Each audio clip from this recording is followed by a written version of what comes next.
All right, here comes the quiz. I went over the questions last minute right before we started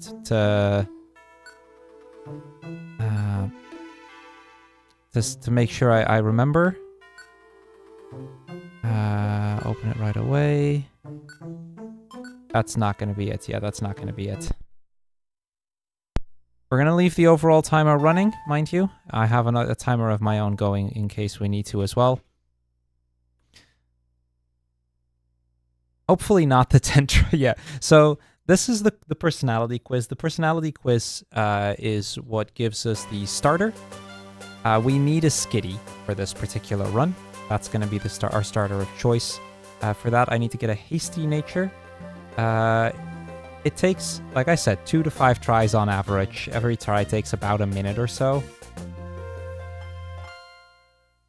But I had one instance at ESA where this took me 10 tries and it cost 15 minutes to do. So I really hope that does not happen. This is a good show of what can happen. So we'll just try again, and we'll see what happens. That doesn't matter. The weekend doesn't matter. Doesn't matter. Doesn't matter. Pleasant day at the beach. Want to go home soon. The want to go home soon is one of the correct questions. Yeah, once again, the brave type. Brave is the most common other one, unfortunately. Well, we've now had 2. I said 2 to 5 was the most common. Yes, so to explain why Skitty, we'll see Skitty a lot throughout the run, but we're going to use Skitty mainly because Skitty gets some really, really busted moves. Specifically Attract, which stuns the opponent, including bosses, for multiple turns, and Double Hit, which is a multi-hit move. Really, really good moves. Its stats are also just generally quite good, but the move pool is what makes it rather broken, and it's why we specifically want Skitty.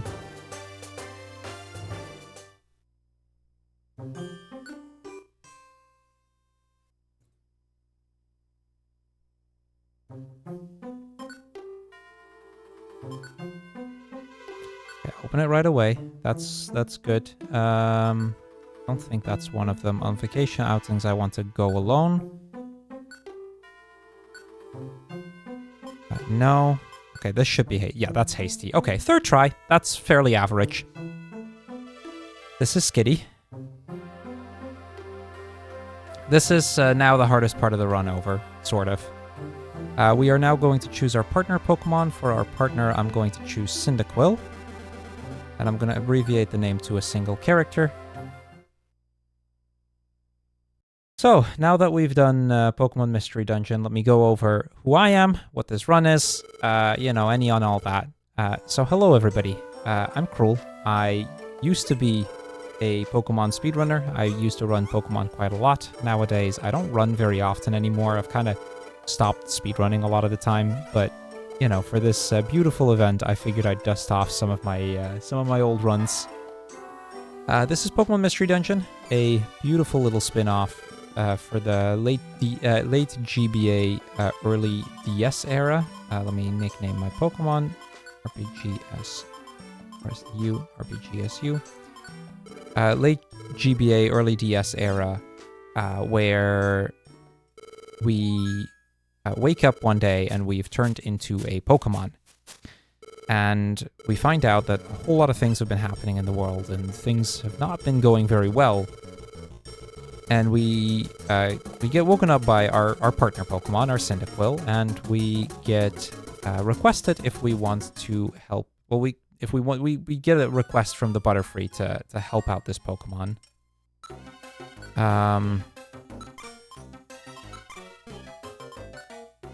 So we're gonna do some options real quick.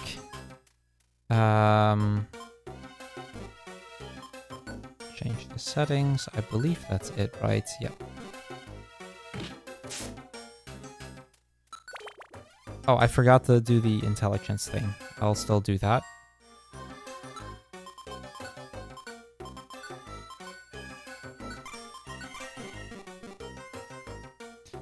And yeah, we get these mystery dungeons. This is a roguelike, meaning every floor of every dungeon is randomly generated upon me entering the dungeon. There are ways to manipulate that, but this particular category does not allow it.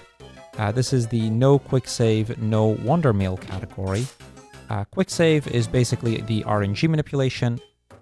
Wonder meal is a method that you can use to get whatever item you want basically in the game.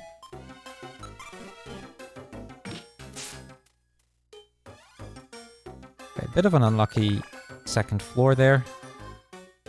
So yeah, that's part of why, you know, a lot can happen this run because we really don't know going into it what to expect.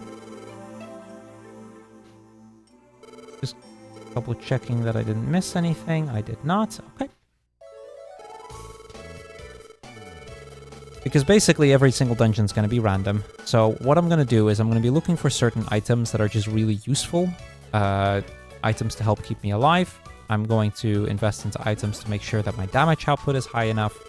And we're just basically going to walk you through the whole story. We're going to just have a chill time tonight.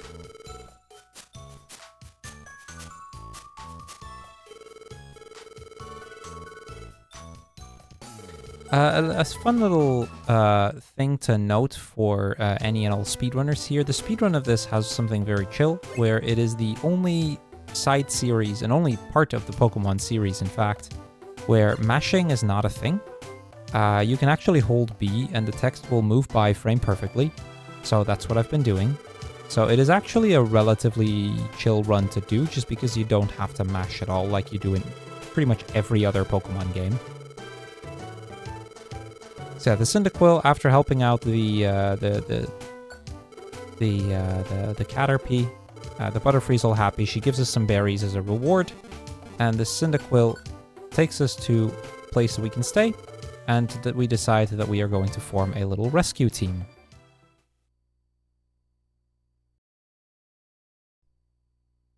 And just like that, we have started a little rescue team.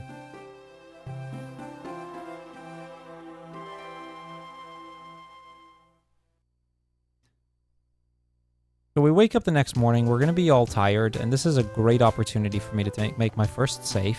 I won't save that often throughout the run, but I will make a couple of safety saves here and there. This will be the first one. This one's actually required. It's the only required save in the entire run. Because the Skitty is like, I'm still sleepy, and then we go back to bed to take a nap. And yeah, we are still a Pokemon. And we're going to go outside, and it turns out our little buddy, our Cyndaquil, fell asleep because we took so long.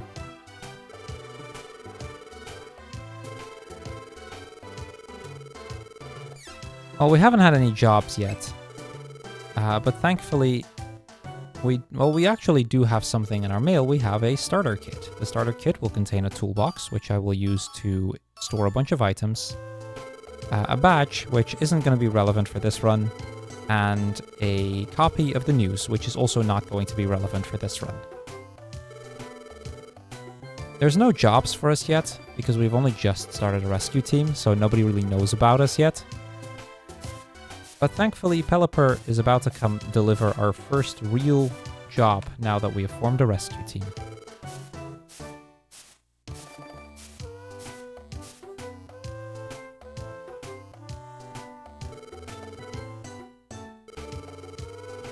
See, a couple of Magnemites had heard about us from Caterpie, and they need some help because another Magnemite is in trouble.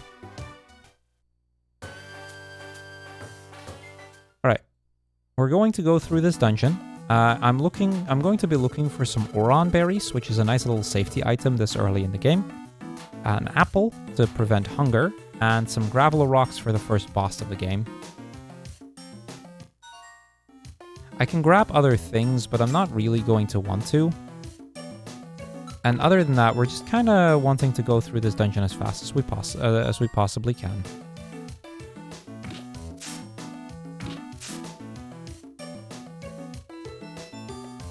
Okay, here's the apple. I'm just going to pick it up, so we're going to get the explanation of what apples do. But we're going to be picking up plenty of apples as we go. Okay, we got 2 apples. That should already be enough for quite a while. This run really doesn't need that many food items.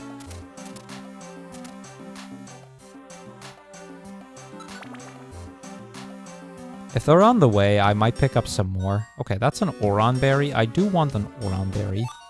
Oron berries will heal me for 100 HP maximum, and in most cases throughout the run will heal me back to full.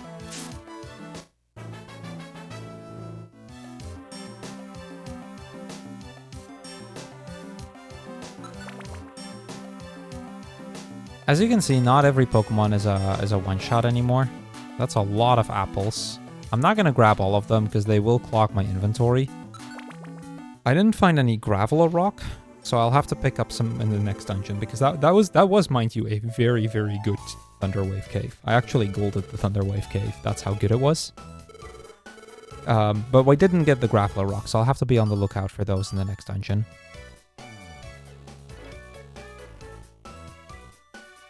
So yeah, the Magnemites, they give us our rewards. We get 500 Pokédollars, which is great because I can use that to buy some items. A Reviver Seed, which is the item that I want the most of, as the Reviver Seed will instantly heal my Pokemon if it faints a single time. So it's basically like a one-time emergency heal. And the Rostberry doesn't really do anything for us. It's kind of just whatever. Okay, I gotta check the box. This is one of the only days that you actually have to check the box.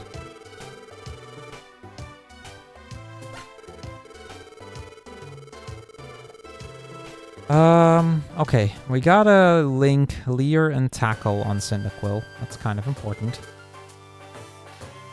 So, we didn't get any new missions. We are still very unknown. So, we're going to get let into town where we are going to, we're going to get introduced to all the little shops that can help us on our journey.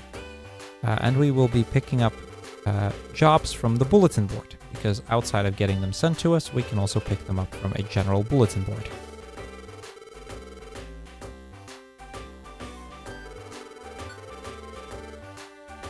I don't have the money for that. At a different point in time, that would have been a very good set of items for the shop to have, because it had 3 Reviver Seeds, but I don't have enough money yet.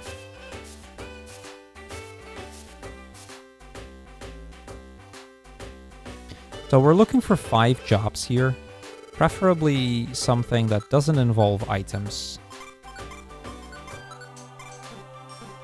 I'll have to check if I have a Pecha Berry. If I have a Pecha Berry, I will take that job.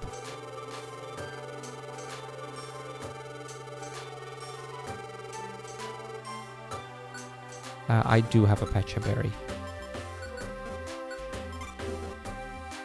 So, before we head back, I'm actually going to go to Gulpin over here. Gulpin has a really busted ability. It can link moves. And what that allows me to do is that it allows me to use multiple moves on the same turn. And we're going to use that for 2 moves specifically, Tackle and Leer. And I'm going to start the 2 missions in Tiny Woods. So we got to get some name recognition. That's kind of the point of this part of the run. The game is like, yeah, you're not well known enough. Go get some name recognition. So we're going to do 2 missions, one on floor 2. So I have to go around here. There's a Pokemon lost on this floor somewhere that we have to rescue.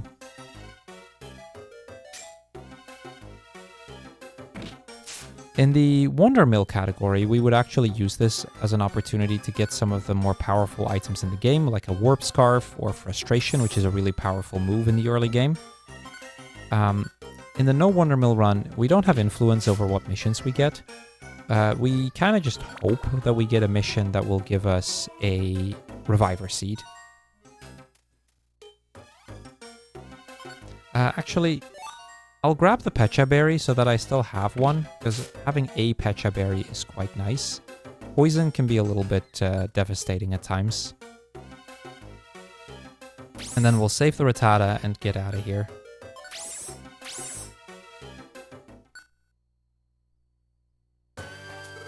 All right, let's see what we get as our reward. We get a Graveler Rock, which is great because that was the item that I couldn't find earlier. So now we got one anyway. And we get some money. Honestly, not great rewards. The Graveler Rock is nice because now I don't have to look for it in the next dungeon. But other than that, it doesn't really do anything for me. I still don't have enough money to check the shops. Because the 100 is not going to be enough.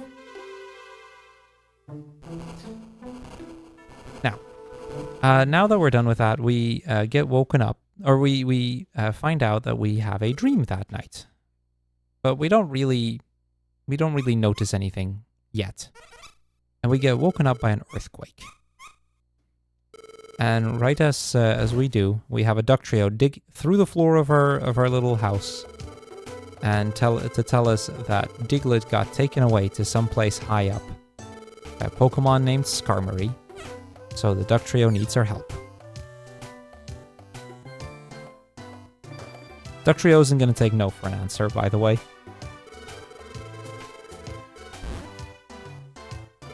Now we're coming up on Mount Steel, which is our second dungeon. Mount Steel is not a free dungeon. There are quite a few Pokemon in here that can be quite dangerous. Especially Zigzagoon. Zigzagoon can do a lot of damage. Baltoy. And honestly, a lot of Pokemon in this place are quite tanky. In an older route of this game, we would, instead of using Cyndaquil, we use Squirtle, specifically to make this dungeon a little easier. Because Squirtle at this point would have Bubble, and Bubble would one-shot a lot of the Pokemon here.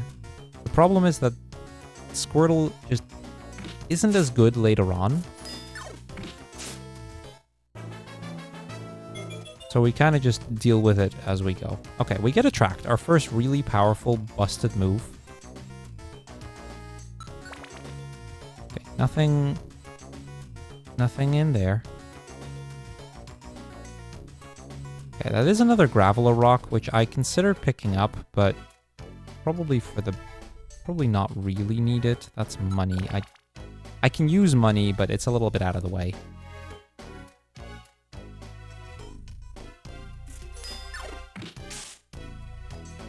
I need to take care of that Aeron.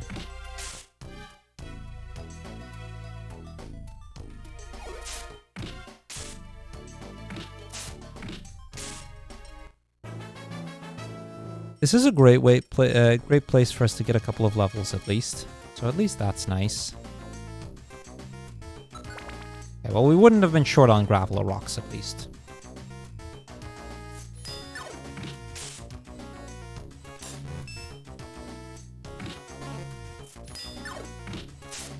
Okay, I don't like this little setup here.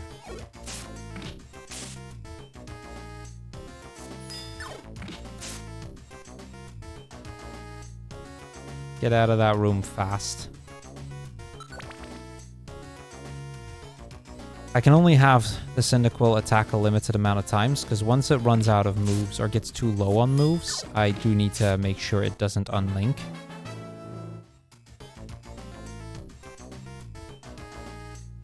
The advantage of using the linked moves is that we do get more experience from it.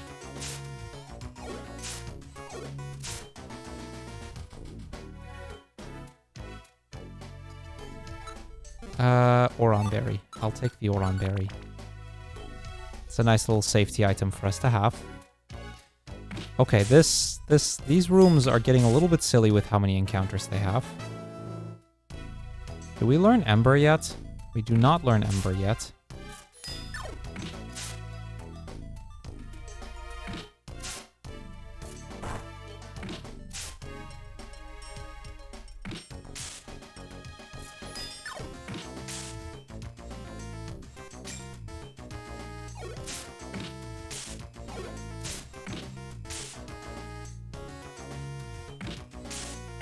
Okay, this Mount Steel is being quite rough. We're also running quite low on health. Oh, well. Let me at least kill the... It's infatuated now. Well, there goes my Reviver Seed. That's not great. I don't love losing my reviver seat this early.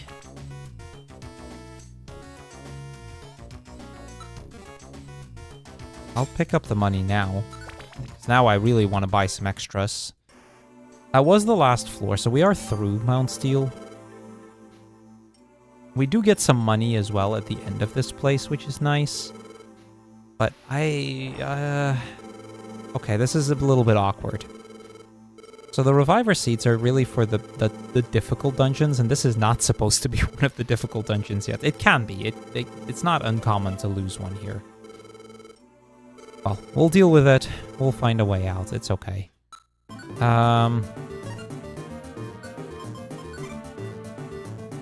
Alright. We're gonna throw some gravel or rocket Skarmory.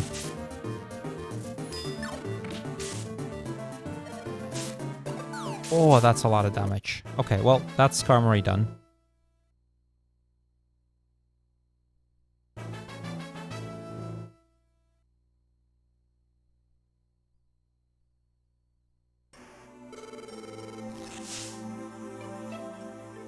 Well, I gotta look for some extra resources. Like, overall, the dungeon still was decently fast, but we gotta look for some extra resources now, because I am low on, or I'm out of revivers.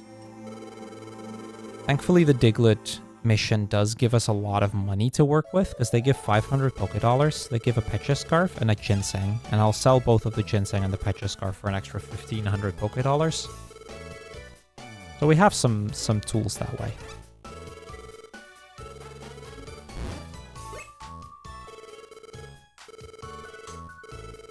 Also, yeah, this canonically confirms that Diglett has feet. We're all a little confused about it because we never see them, but this is where the Pokemon Company canonically confirms that we have that Diglett has feet. Right, here's our reward. The Magnemites helped us out getting the Diglett off of that place, and well, Cyndaquil is going to suggest you join our team. Except the problem is we don't have any area for them to live, therefore we can't join. They can't join. And that gets us introduced to, honestly, one of my favorite mechanics of the very first mystery dungeon. It is the only mystery dungeon to have this, which is friend areas. In a moment, we are going to be getting our very first friend area. And you can go visit the friend areas and you can actually see all the little Pokemon that you obtained walk around.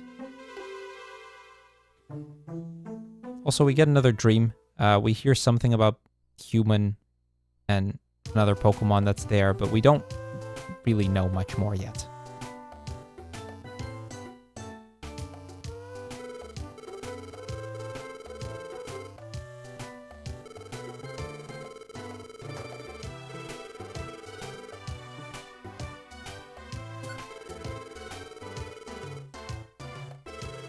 Yeah, Cyndaquil asks us if we want to be a human again. And now we're going to try to get that friend area. We're going to have to sell off a couple of things. We're going to sell off the Pecha Scarf. I'm going to sell off the Ginseng. Our inventory really is not looking great. Okay, we can buy 2 reviver seats. Okay, we are suddenly in a much better shape.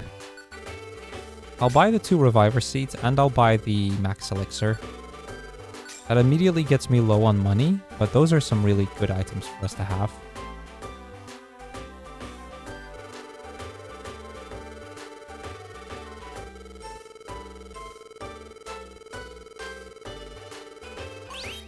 So, Wigglytuff is going to give us some friend areas. We're going to get a couple of them for free. And then the rest we're going to have to purchase. Now, we are not actually going to purchase any of them. None of the friend areas are very useful. The one that is has the most potential time save is the one that Skitty is in. Anyway, Magnemite joins our team.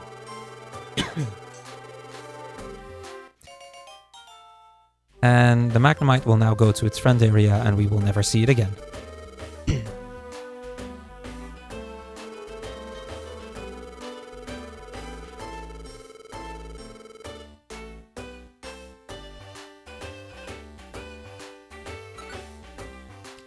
I don't love how those both require a Pecha Berry. I don't have enough Pecha Berries. I'll pick them up, but I don't love it.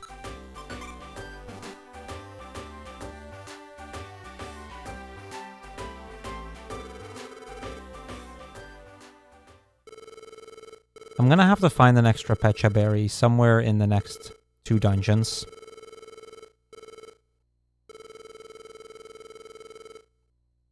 I have 2, so I should be okay. Anyway, as we go back to our rescue base, we meet Jumpluff, and Jumpluff is asking Shiftry for help because another Jumpluff is missing, and they need Shiftry's leaves to blow up a wind for the Jumpluff to fly away. And we also get introduced to the team of Alakazam, Charizard, and Tyranitar.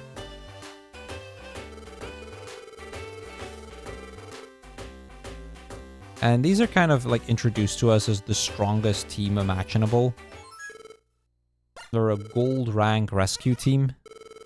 Alakazam has 5,000 IQ. So, yeah, very, very powerful Pokemon. Though, as we will later find out, debatable how powerful they really are. We never actually fight them though, so we don't know.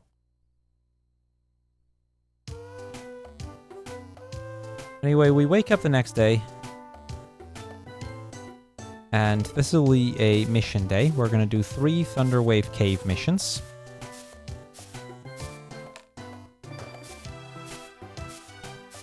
I could go into town to look for more Reviver Seeds.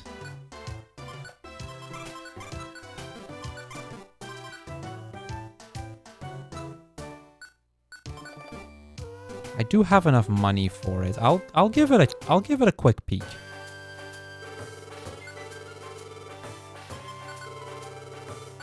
That is all of my money gone, but I now have 3 Reviver Seeds, which is really high for this point in the run. Anyway, Thunderwave Cave, 3 missions to do. And I gotta be on the lookout for Pecha Berries.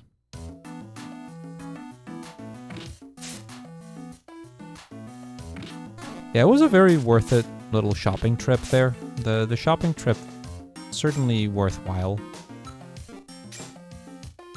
Like I said, I have to now figure out getting more money again. I already have enough apples, I think. Oh, the Rattata wants to join. We are not going to have any Pokemon join us. It's actually not that common for Pokemon to ask to join, but it can happen here. There's a couple of Pokemon that can, in theory, join me now.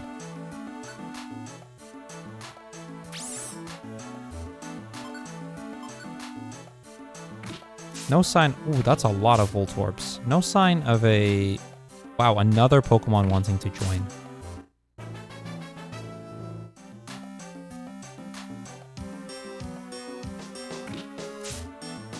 No sign of any extra Pecha Berries. I would like an extra Pecha Berry, but it's okay if we... Like, it's not the end of the world if we don't find one. Unfortunately, I can't take the stairs right away. 3 Pokemon wanting to join. I don't think I've seen that happen in a run. At least in some time. Oh, wait. This is our rescue. It's the Pidgey. And I see a Pecha Berry, which is nice. That recovers the one that I just lost.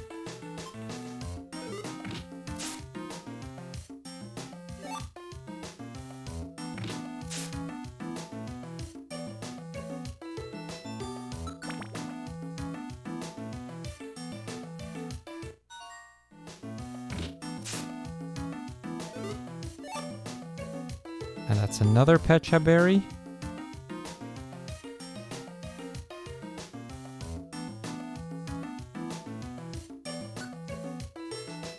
Okay, we'll have enough Pecha Berries at least. So let's get out of here. That's 3 missions done. Let's see what our reward is. 100 Poké Dollars. That is not amazing. It's useful, but not amazing. A max elixir is useful, and a max elixir and a revival seed. Now that is a good reward. And another 100 Poke. Well, we got a max elixir and a reviver seed, which I would argue is a worthwhile reward. Those are not very common. The other two were kind of meh, but that was a good one. I think we are actually doing really well right now.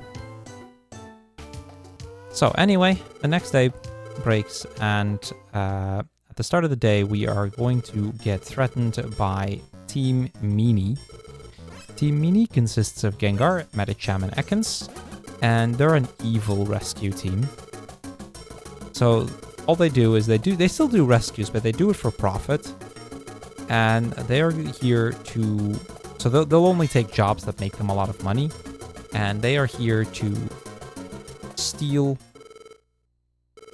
They're stealing our jobs, and their whole point is that they want to conquer the world. I don't know how they want to conquer the world while rescuing Pokemon, but they want to conquer the world, basically. Now, this delivery here is kind of important, because this should have given me a 3rd floor Mount Steel mission, and it has.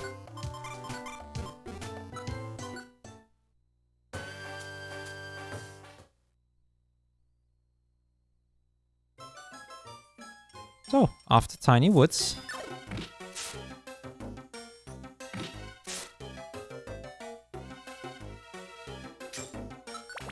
And I don't need to go to the 3rd floor here because I have enough Pecha Berries, so I can actually go out as soon as I rescued this Tyro.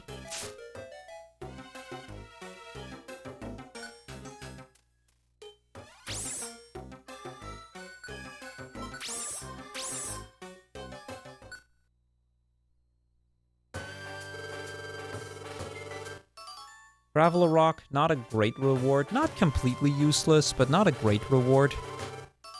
And 100 Poké Dollars. So, really of all the 5 missions we did, the only one with a good reward was the Reviver plus Max Elixir reward. But that one was excellent.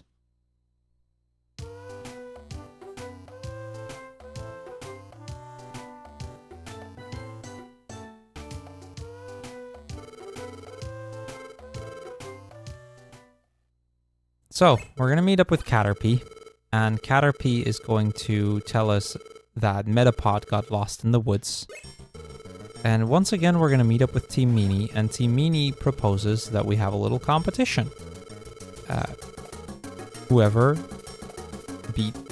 rescues Metapod first wins.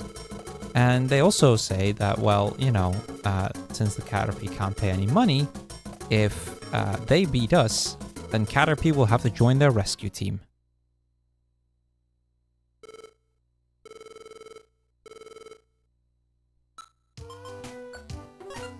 Okay, I need to get rid of some things because my inventory is getting a little full. This should do, right?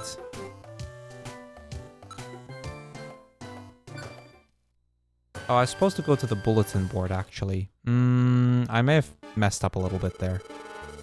I was supposed to go to the bulletin board to pick up more missions, and I didn't. I'm going to have to do that later, which possibly will lose me a little bit of time. It isn't the end of the world. There will be good opportunities for me to do so later.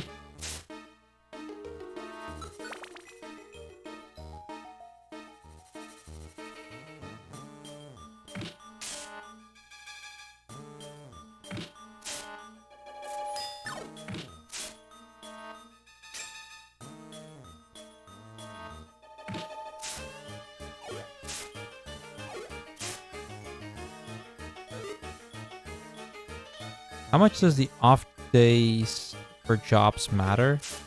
Or is it just trying to get time for the fight? So the experience does not matter.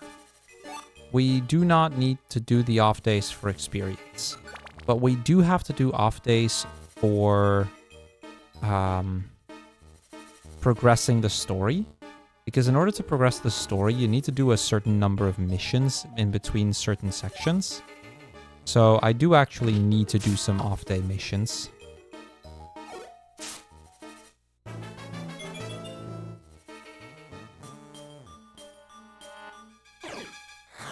That's gonna hurt.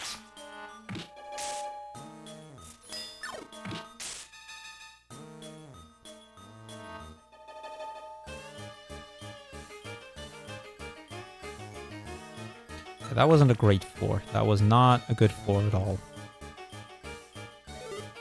Don't need a Rostberry.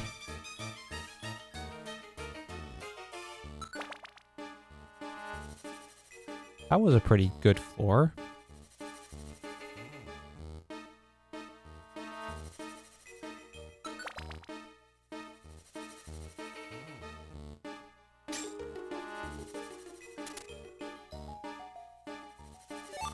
Well, we certainly got to stock up on max elixirs, which is nice. Max elixirs are another item that I do need a fair few of. So getting some here and there is quite nice.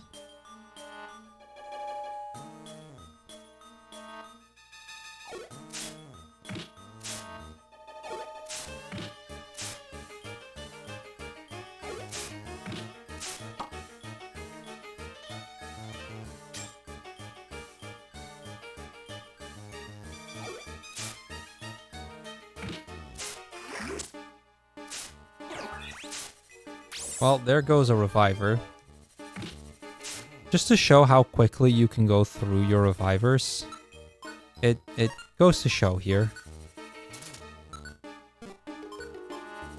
We still have 3. We have enough money at this point to buy another one. I don't need to buy more max elixirs. Probably not for like the rest of the game. I can still grab them if I see them. They're better than not having an item there.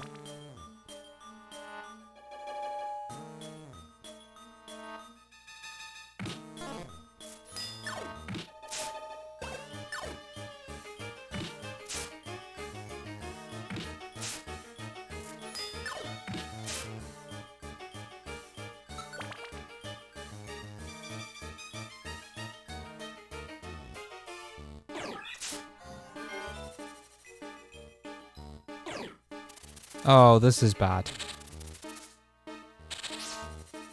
And of course that missed too.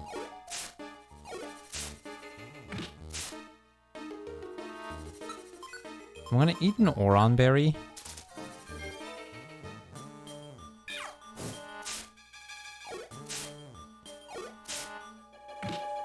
Tackle the Linoon, that gets the kill. And we do it this. Okay. We got out of that situation, but that was certainly a little bit dicey.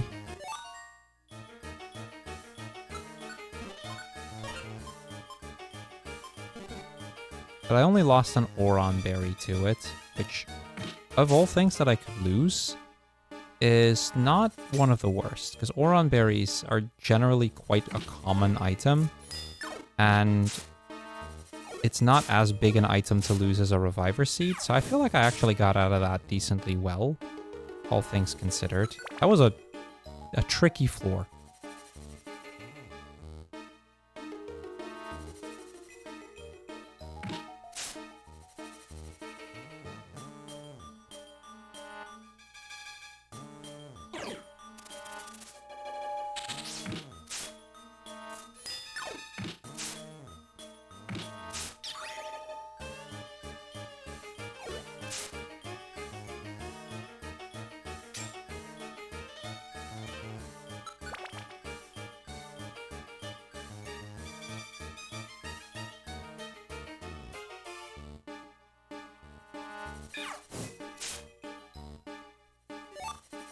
Once again, like the max elixirs, I probably don't need this many max elixirs, honestly. Probably have more than I need already.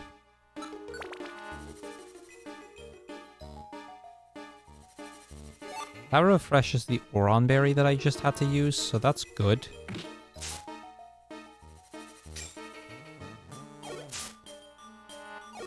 Or turning your headset down just a little bit. I can hear myself echo through it. Alright. We leveled up from the Executor. Okay. So we make it to the end of the dungeon. We're now at the boss. This boss fight is not generally all that difficult. Like, there's a lot of things that can go wrong in that dungeon.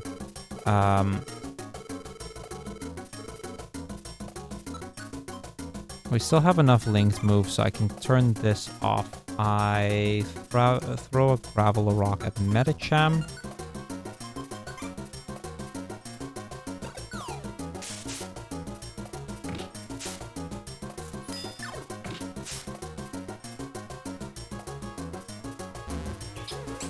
Oh, that's not great. I don't love that. I should have maybe attracted the Gengar.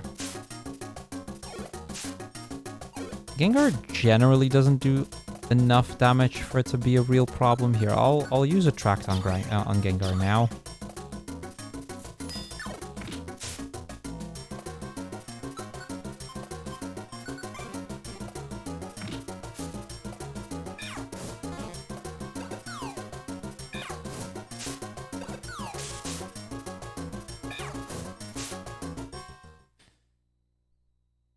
Alright, we are through Sinister Woods.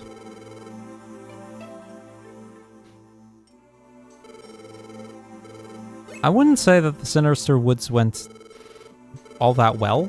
I also wouldn't say it went terrible. Now, the big thing now is I need to still pick up those missions, because I did not pick up missions earlier. So I have to go do that now, otherwise I'm not going to have enough missions. Anyway, we rescued the Metapod. And now the Caterpie doesn't have any money to give us, so rather than getting a reward, we kind of get like an IOU. Specifically, we agree that at some point in the future we want to remodel the base, or our rescue base. And the Caterpie and Metapod agree that they will help when the time comes.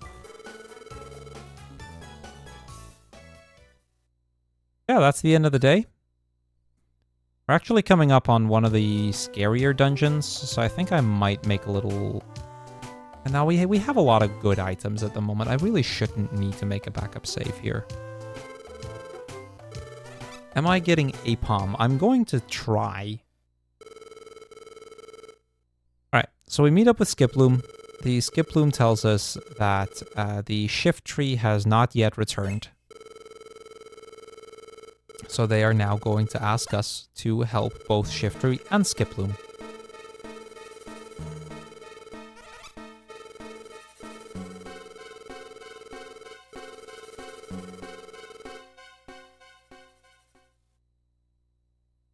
And we agree to help. You know, we're going to just go do that. Before we do, though, I'm going to go into town. Let me check my items. I don't really need the Blast Seed. I have so many Max Elixirs. Oh my god, I have a lot of Max Elixirs.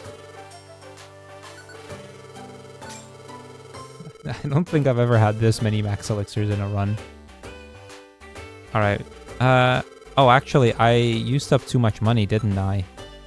No, I still have enough. We're still okay. Proceed. We barely have enough. Tail Whip, Tackle, Ember Tackle, D-Link, Link, Deselect.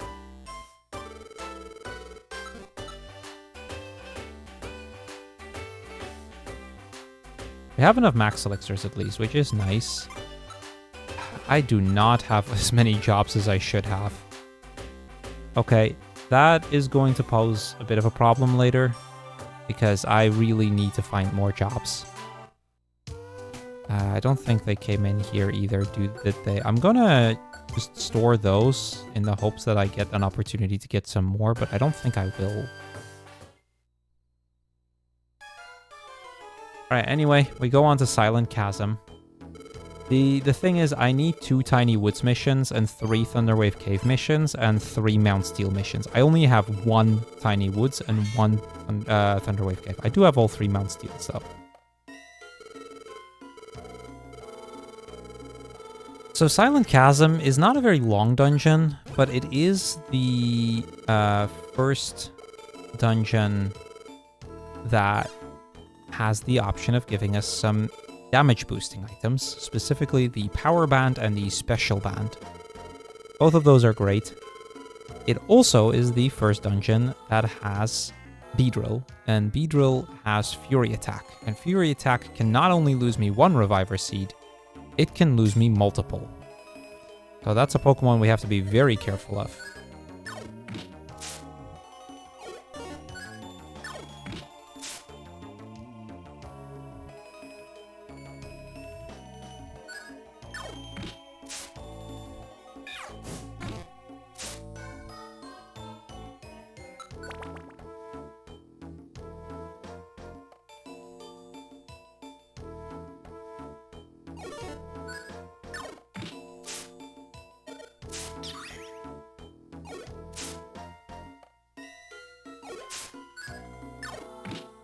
Maybe swap places.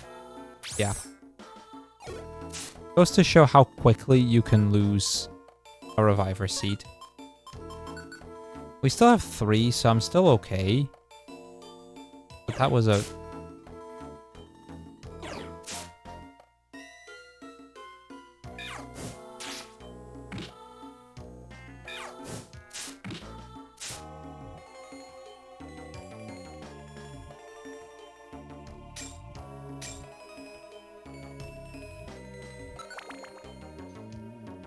Yeah, okay. Not a great floor at all.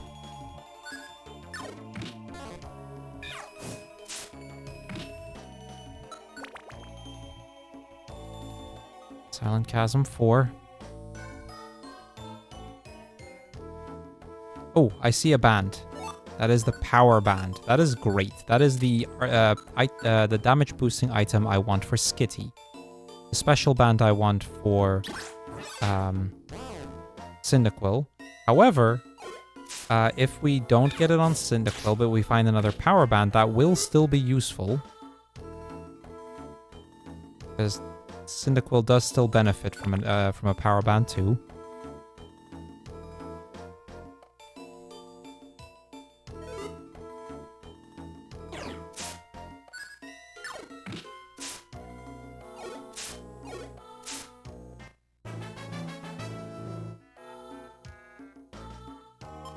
We are not going to learn Sing.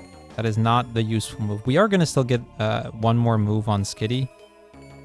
The most powerful move in the game, in fact. I'm going to switch position because I don't trust this. And Ember should do enough damage to be worth it. Same with the Spinarak here. I'm going to just let Cyndaquil take care of that.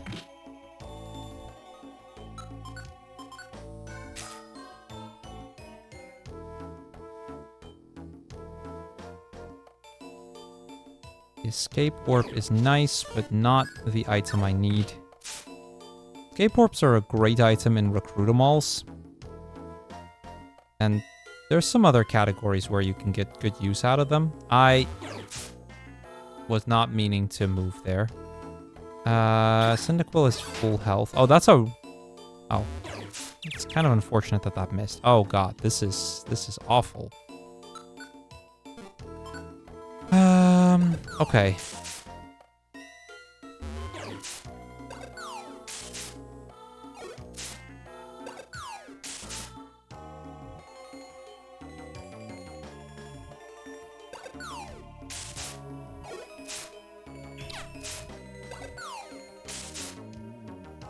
Got 22 HP left on the Cyndaquil. I think that was my last Graveler Rock, though. Nope. Still had another one.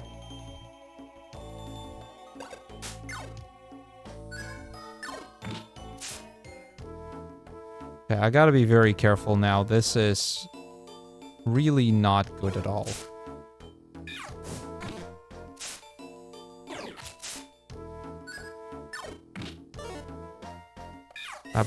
Both of my Pokemon got sand attacked a bunch too. Maybe I should have even used Attract here.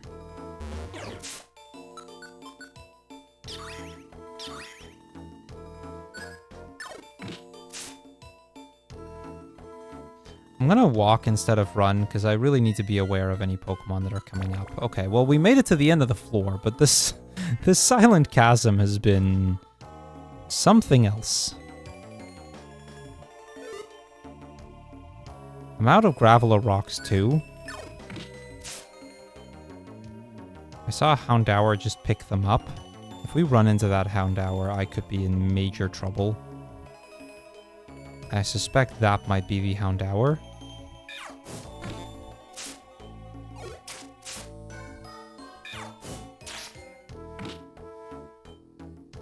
The thing is, gravel or rocks do a static 20 damage. If I have 22 HP, I am not going to deal well with that 20 damage. That would not be great for me. I really didn't need another max elixir, did I? Well, whatever. I picked it up already.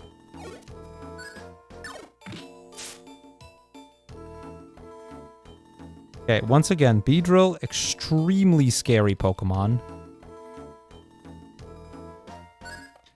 That Beedrill you saw there, it has Fury Attack. Fury Attack is a multi-hit move. It's the first multi-hit move we will encounter in the game.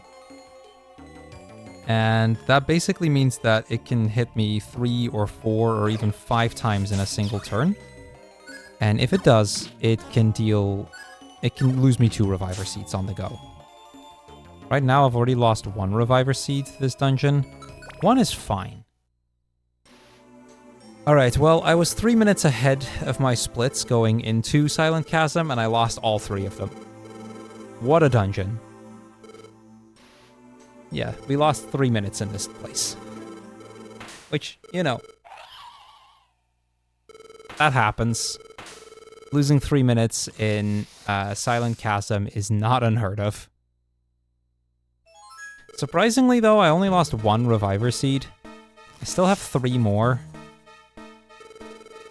I think I picked up a bit of money, too, so hopefully enough that I can get more. Because I'm going to have to go into town to check for more missions anyway. Yeah, basically we find out that it's this Zapdos that's raging. And we rescue the Jumpluff, but they take Shiftry. Alakazam overhears our conversation and is like, Zapdos is an incredibly scary Pokemon.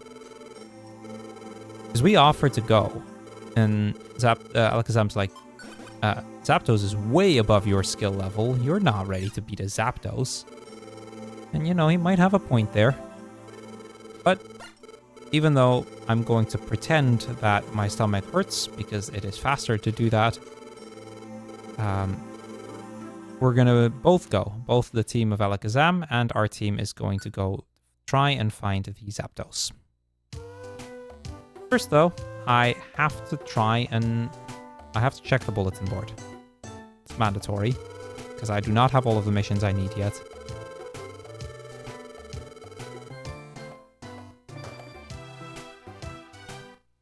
How's my money looking? I don't have enough money yet, but I can sell at least 2 max elixirs so that I would have enough money. Because let's be real, we have plenty of max elixirs.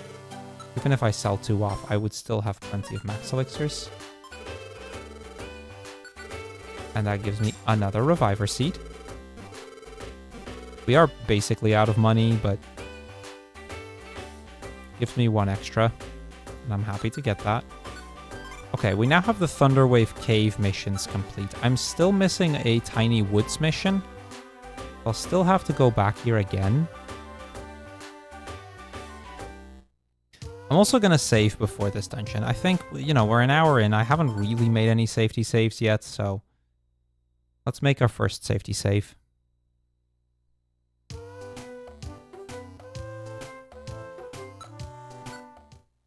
And let's make our way to Mount Thunder. Mount Thunder is arguably one of my least favorite dungeons in the game. It has Nidoran, which has a multi-hit move.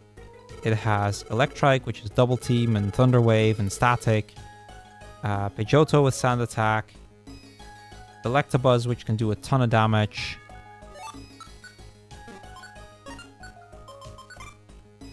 There's just a lot of Pokemon here. And there's still the Beedrill. Beedrills can still show up.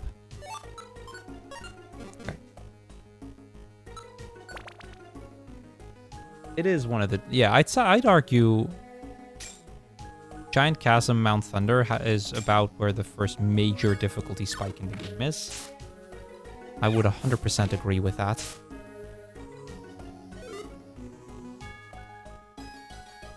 Taunt isn't a very expensive move. I was like, if that's like a good move, I can pick up the TM and sell it for money. But Taunt isn't a particularly good move.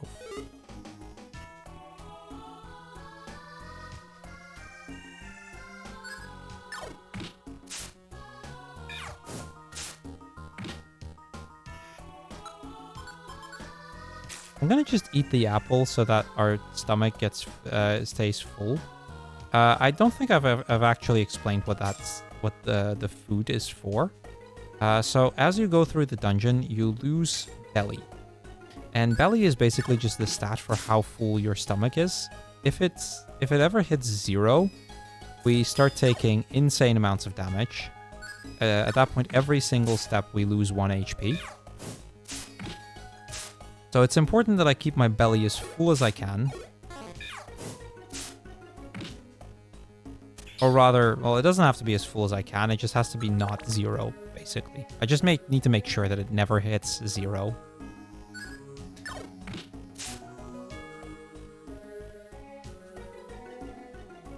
But as such, I like to try to keep it quite full if I can. So if I find an apple and I've like taken... I still got a decent chunk of dungeon left, and then it can be worth just grabbing the apple. I'm gonna have to let Cynical handle this because I'm slowed. This is what I mean with double kick. Double kick is also super effective on me, on the skitty that is, so it would do quite a lot of damage.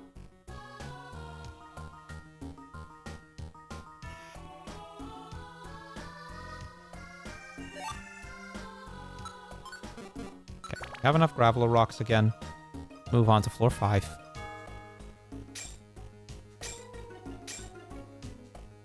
Okay, that's a nice little bit of money we managed to get there. I do not like Electabuzz. Electabuzz has the potential to two-shot me with Thunder Punch. Not even uncommon.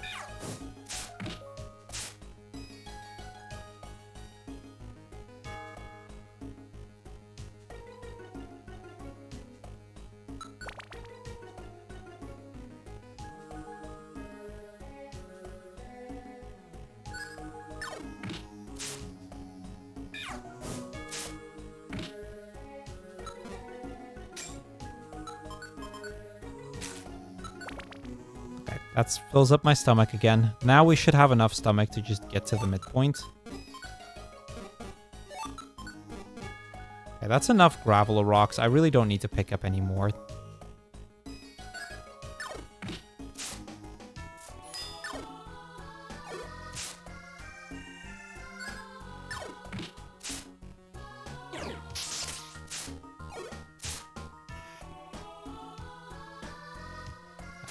I can get rid of the defense drop there.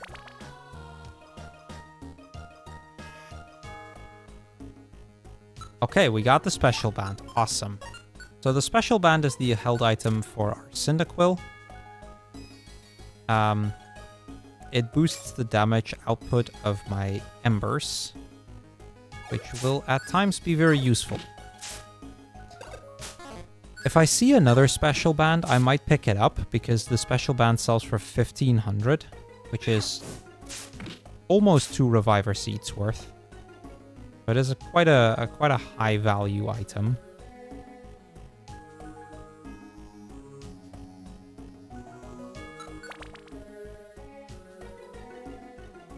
Okay, Mount Thunder floor 9. I gotta watch out for these Growliths. This is actually where Ember is kind of a problem. Because the Ember will boost Growlithe.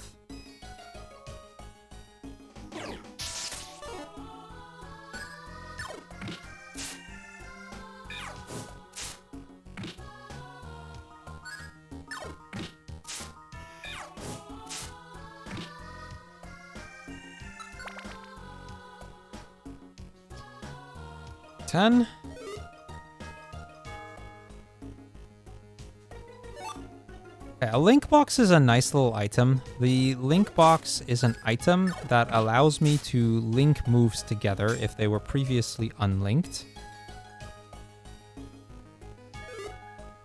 This can be used if I accidentally unlink my moves, or it can be used to do a later linking if I need to link some moves, and that way I don't have to pay for it and take a trip to Kecleon for it. That's a nice little pickup there. Alright, this is the first dungeon that has a midpoint. This is the midpoint. A midpoint is basically just a room that is in the middle of the dungeon, and I automatically get all of my health and power points and everything back and it also allows me to save before starting the next section of the dungeon. In the case of this dungeon, that is after the 10th floor, and then the boss will be 3 floors after that. Usually they're leading up to a boss fight, which is the case here. We had a very nice little, very quick little walk to the boss. So, the first major boss of the game. We've already had 2 boss fights. This is certainly the biggest one so far. Meet Zapdos. Zapdos is a rather scary boss, but not a boss that should... Oh, agility is not great. I do not enjoy it when it does agility. So we use Attract. Attract now locks it from doing anything for a little bit, but because it has agility, it's actually going to wear out really fast, so it's going to get a big attack in. I survive on 2 HP. This is what I mean with this fight is scary.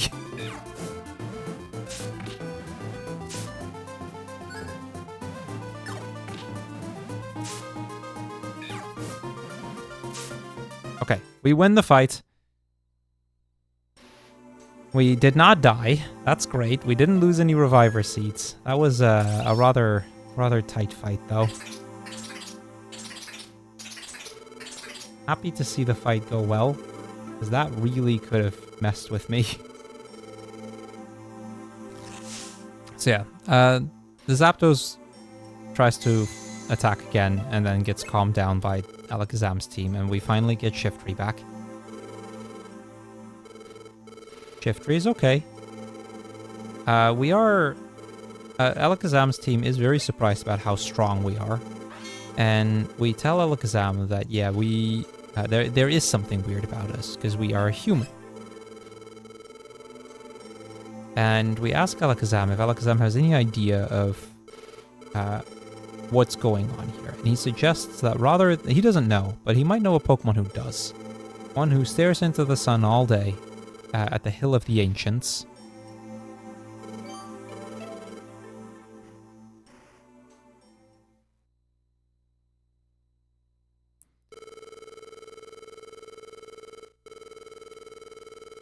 Alakazam tells the others here, the other team members, that there is something that concerns him, but it is for our sake better that he does not reveal this yet. So, more about that later. We are now going to continue our journey. I'm going to once again have to look to see if I can get another mission, because my mission list is still not complete.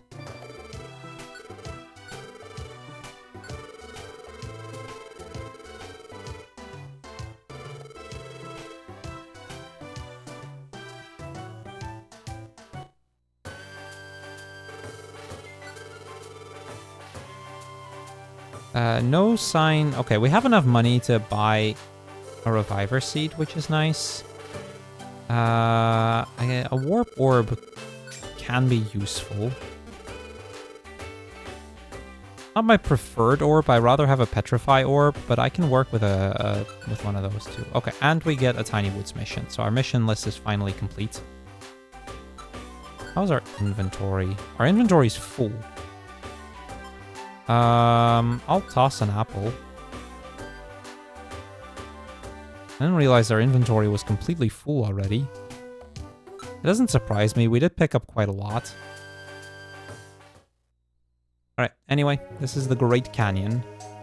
Once again, there are some Pokemon with multi-hit moves, most notably Doduo. Doduo has Fury Attack. We need to make sure that we get to level 15 before we finish this dungeon. As I need to have double slap before leaving this place.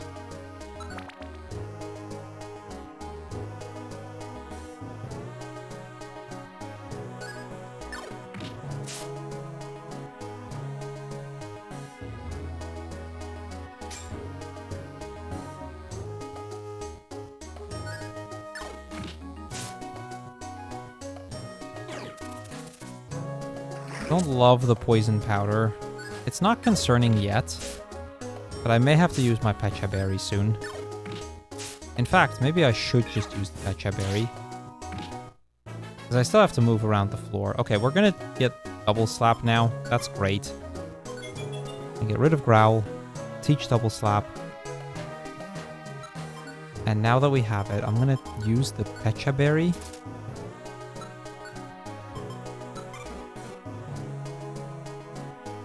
Now that we have double slap, most things become a very quick kill, because as you can see, I can hit quite a few times per turn. I hit 2 to 5 times per turn, but it does have a relatively high miss chance, which we also got to see immediately.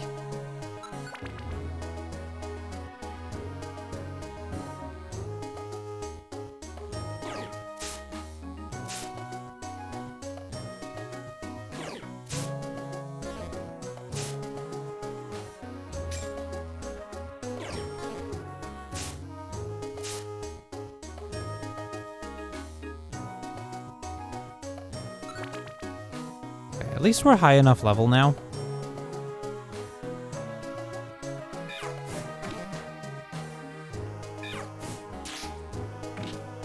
Not the Pokemon I wanted him to target.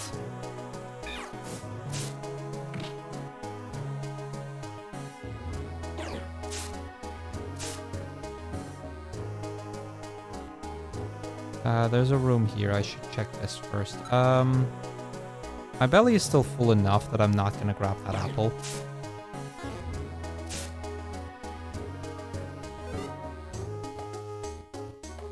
Yeah, I hope you all like the power of double slap. This is the reason that I had to reset it a couple times at the start for Skitty. Because double slap is just such a broken move.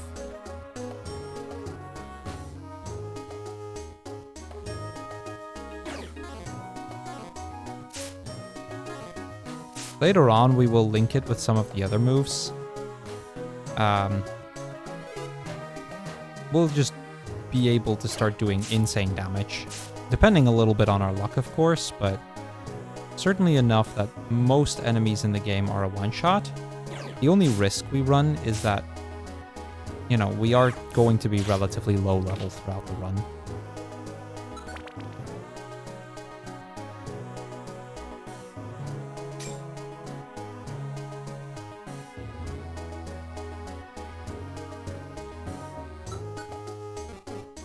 You know what? I can take the max elixir.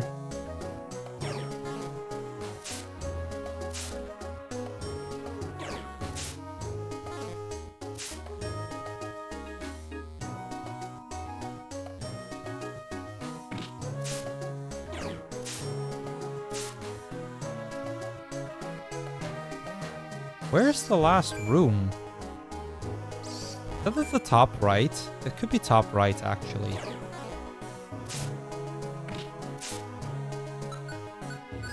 Yeah, to the extent that we had any time saves at all, I've lost all of them.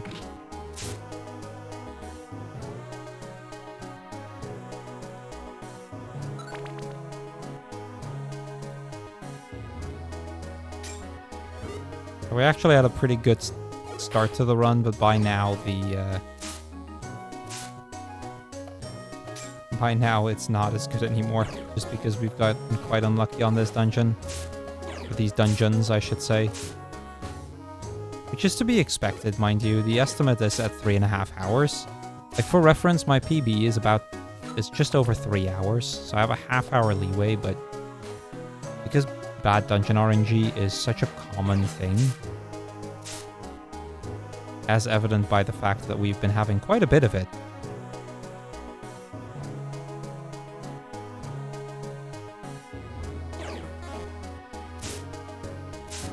there a room to the right here? There is. Okay, and I'm glad I checked.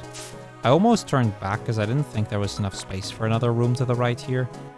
There just barely was, and the stairs were in there.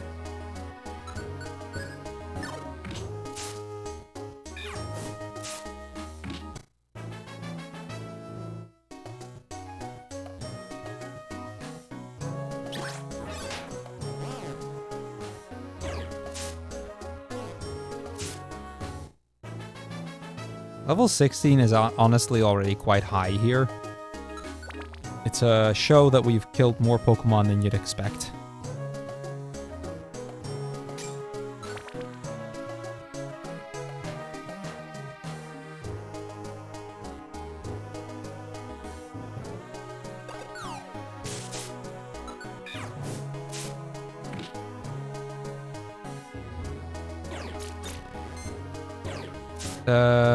Houndoom has Flash Fire, so I can't kill it with Cyndaquil.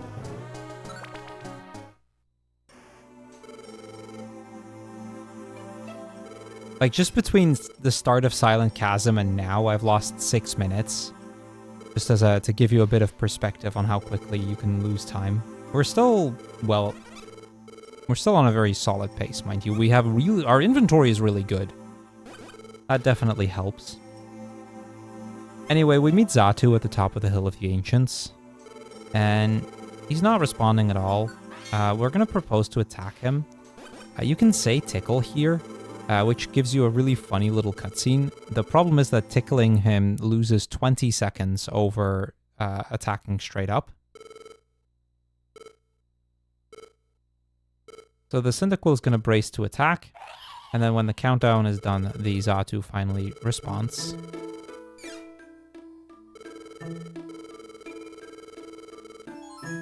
Xatu immediately tells that we are Pokemon, and tells us that Xatu can see past and future.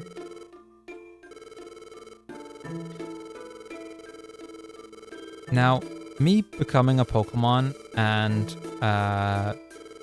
the events in the world, all the calamities, earthquakes, whatnot, they are related. The world is currently unbalanced, and the unthinkable could happen. Xatu fears the world's destruction. And in all this, Gengar was listening in. And, well, let's just say that ain't good for us.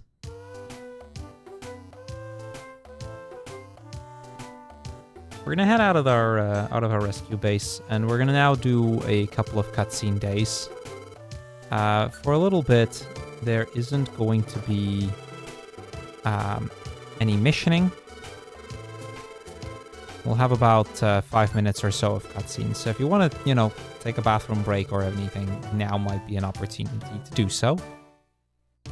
We're gonna just kind of walk around town, progress the story.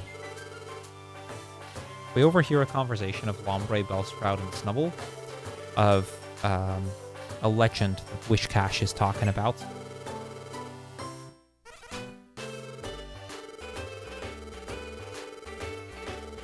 Now, before anything else, and maybe I should shop.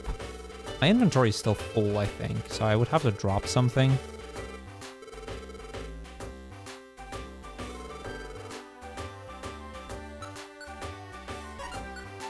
I can trash a reviver. Oh, I actually did have enough inventory space.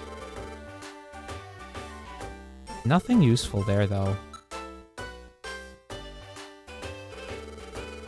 You're doing a chili break where you eat some leftover chili. Well, enjoy the chili. We're gonna delink these. We're gonna change the order and move them like that. We're going to link. We're gonna delink these. Link.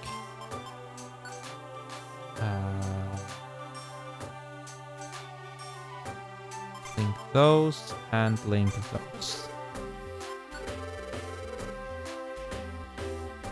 Had to make sure on the moves real quick, and we're off to go talk to Wishcash.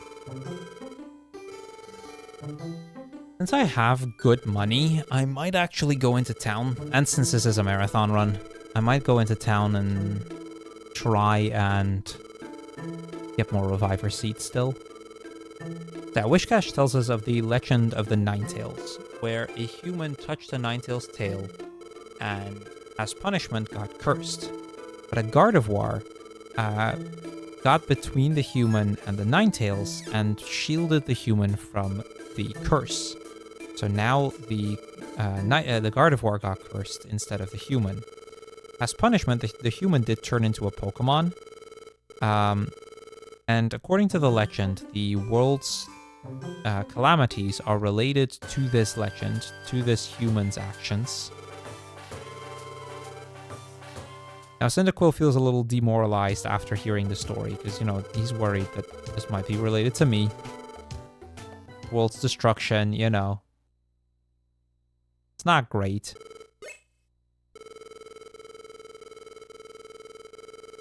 Cyndaquil does say that Cyndaquil believes in us. Believes that it's not us. But they did start to doubt us for just a moment there. And that night, we once again have a dream. And we finally get to talk to this Pokemon that has been showing us up in our dream. And it is a Gardevoir. The very same Gardevoir that showed up in the legend.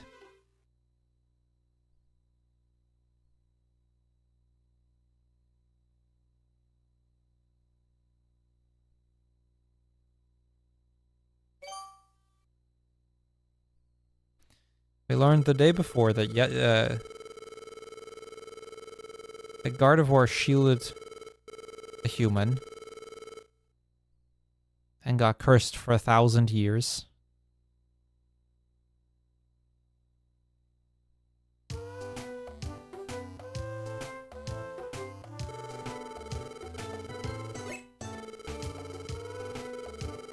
Supposedly there is some commotion in the square. So we're going to go to the Pokemon Square, and we're going to see what's going on here.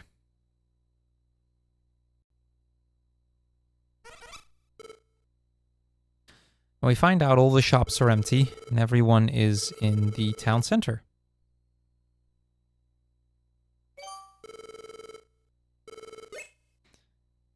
And as we have it, and everybody is now finding out that the Ninetales legends is in fact true.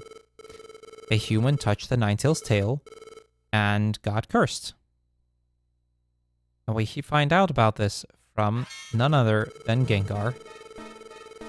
And Gengar tells us that the Hill of the Ancients, he found a Pokemon who wasn't actually a Pokemon, but was a human. And that this human does have something to do with the world's destruction.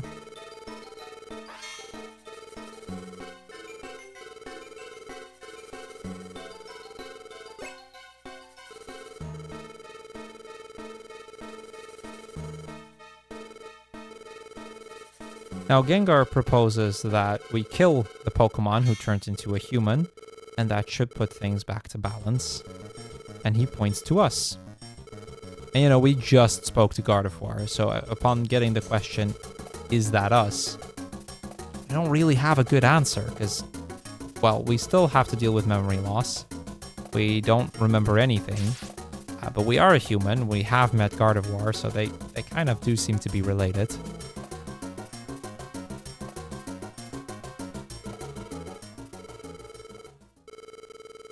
Anyway, we all run out.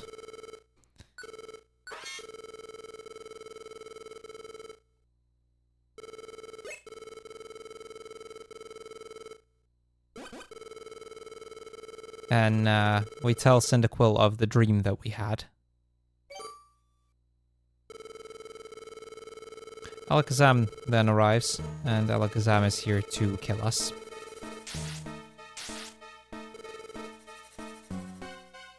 But very quickly they stop and decide, no, this is not the place to do the fighting. Alakazam does believe in us. And Alakazam tells us, I will give you tonight. Leave in the morning. Before people wake up, before everybody wakes up. Run and find out the truth. Next time we meet, we will not be kind. We will not protect you. We will fight you. And so we will get one opportunity. We will get one opportunity to get as far away from here as possible to find out the truth that we are not, in fact, the Skitty, or the human from the Ninetales legend. Caterpie also comes over and offers some support, tells us that he also believes in us, which is very kind of the little Caterpie. And then the next morning, it is time for us to head out. I'm going to go into town for safety.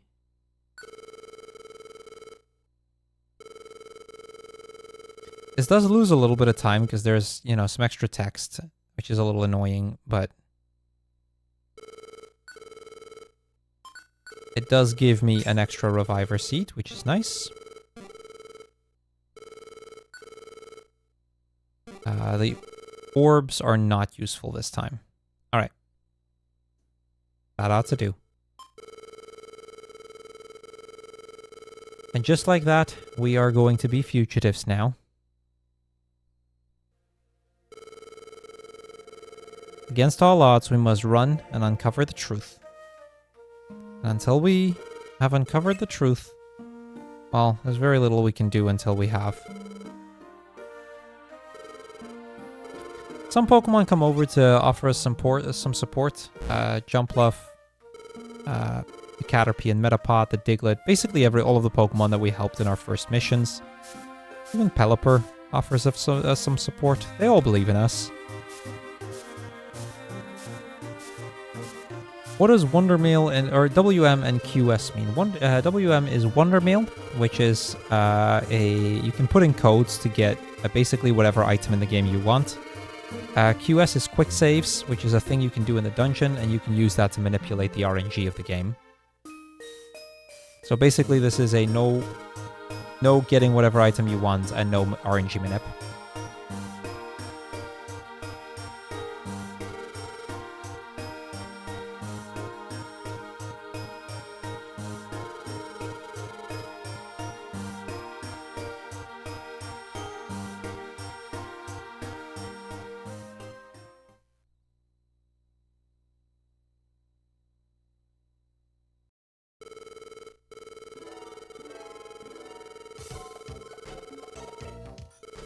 Alright, we get to our first dungeon. This is Lapis Cave. Lapis Cave is actually a pretty easy dungeon most of the time.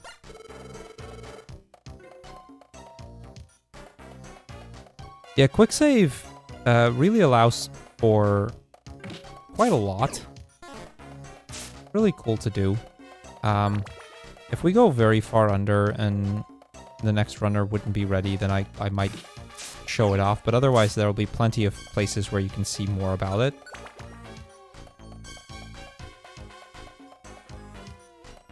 Wondermail is busted because you can get very, very powerful items that way. The combination makes it basically possible to beat the game in no time. For reference, the quick save run is like half an hour to 45 minutes faster. Just because you don't have to deal with luck at all.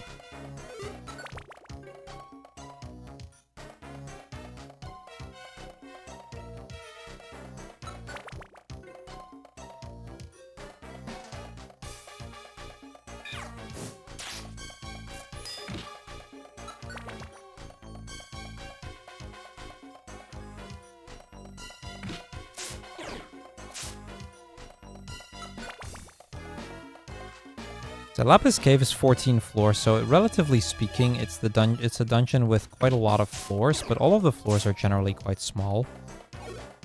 Does this game have the walk through walls accessory? It does, but it does drain your belly very quickly, so it's not that worth it. But you could, with Wondermail, you could get it very quickly. The main held item that we get within the Wondermill run is the Warp Scarf, which basically every couple of steps will warp you into a random room. And that can be used to get to find the stairs rooms very quickly.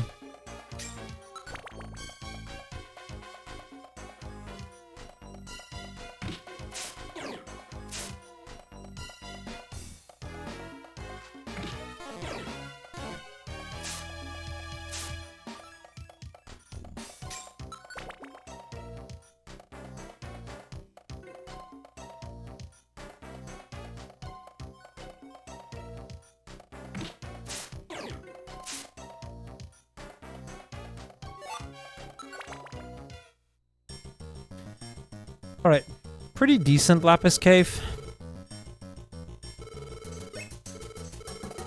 Like I said, Lapis Cave is not a particularly scary dungeon. We're now going to move on to Mound Blaze. Mound Blaze can be a bit of a tough one.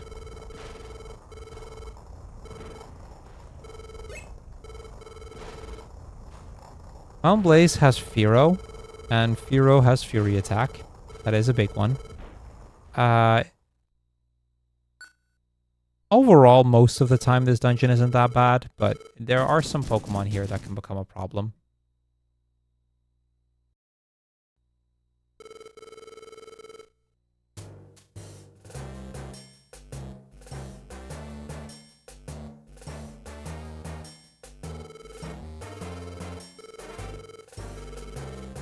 You know what? I'll make a quick safety save because I haven't really saved in a while.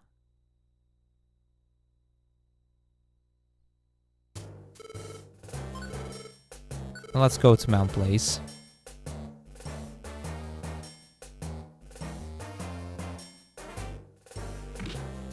What a room to start on with a Pidgeot immediately there.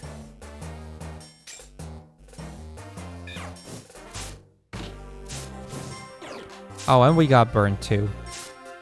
I don't have any Rostberries, but the stairs were close enough, thankfully.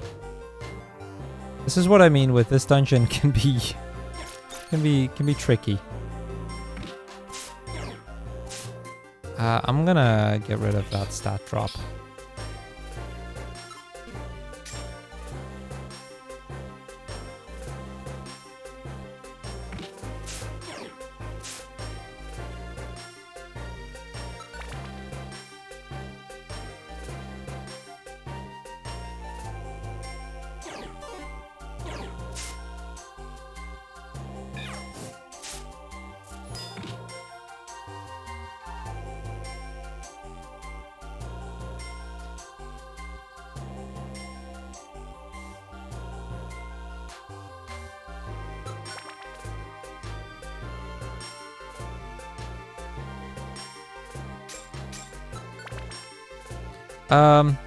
To answer the question of why I started running this game, I've actually run every single Pokemon game up to and including Sword and Shield. A couple of years ago, a thing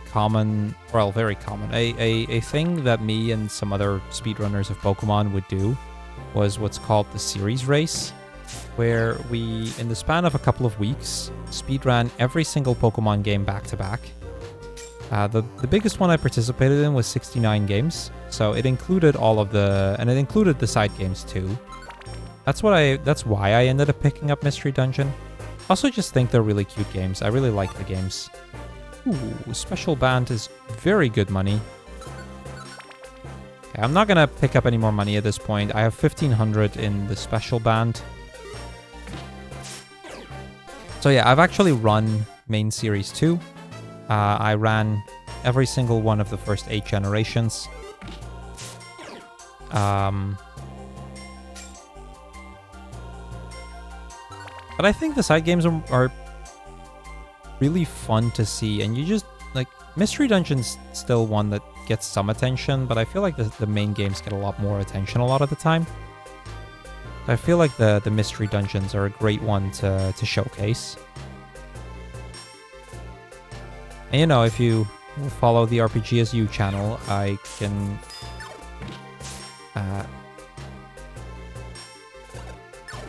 can assure you there is a very high chance that I will be submitting other side games at some point too. Because I love this little event. I'm glad to see Europe finally getting a little RPG event of its own, and I love to show off some of the Pokemon series. And some of the, you know, not immediately the most popular parts of the series too.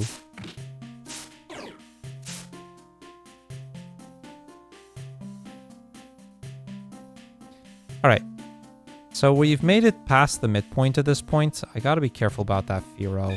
Let's just beat it, and just to make sure that it doesn't get to use Fury Attack. We've made it past the midpoint. Now I just gotta get to the boss.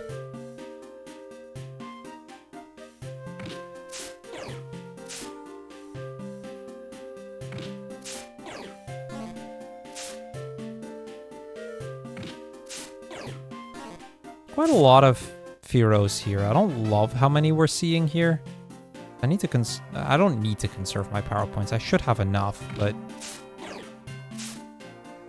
I don't love draining them so quickly.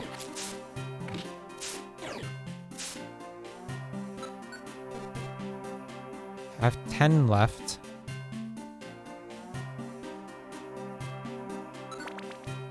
Should still be enough.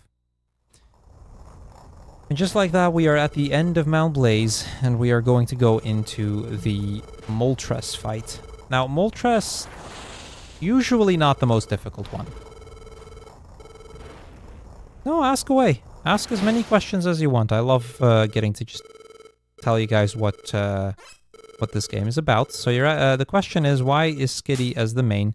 Skitty is the main Pokemon because of its two most broken moves. In Double Slap and Attract. Attract to stun bosses, Double Slap to deal a ton of damage in a single turn.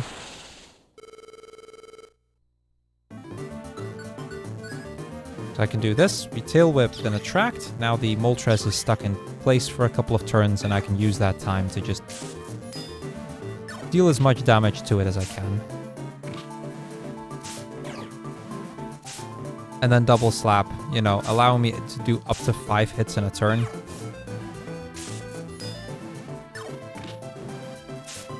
Like, the fact that we just 2-turned Moltres, that was a 2-turn fight. I think that should say a decent amount about why Skitty is so good.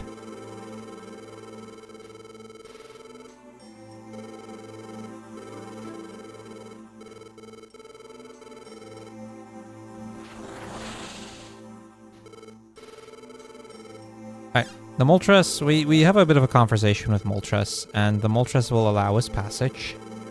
And will believe us that, no, we are not, we're trying to find the cause of these calamities, and we are trying to help.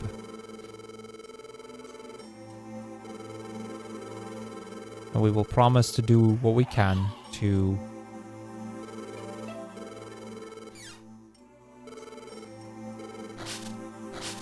stop these calamities and calm the world down a bit.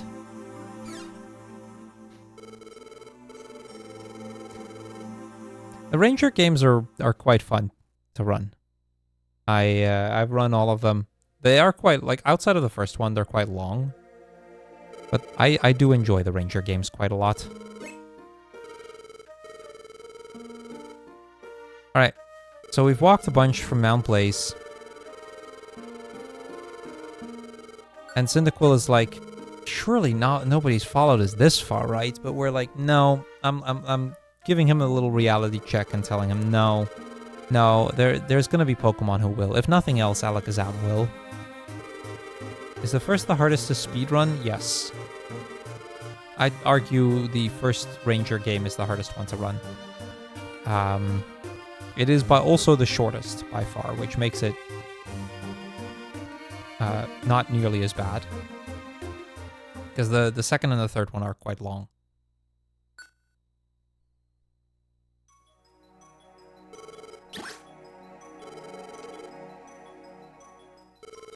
Alright. We are going through Frosty Forest.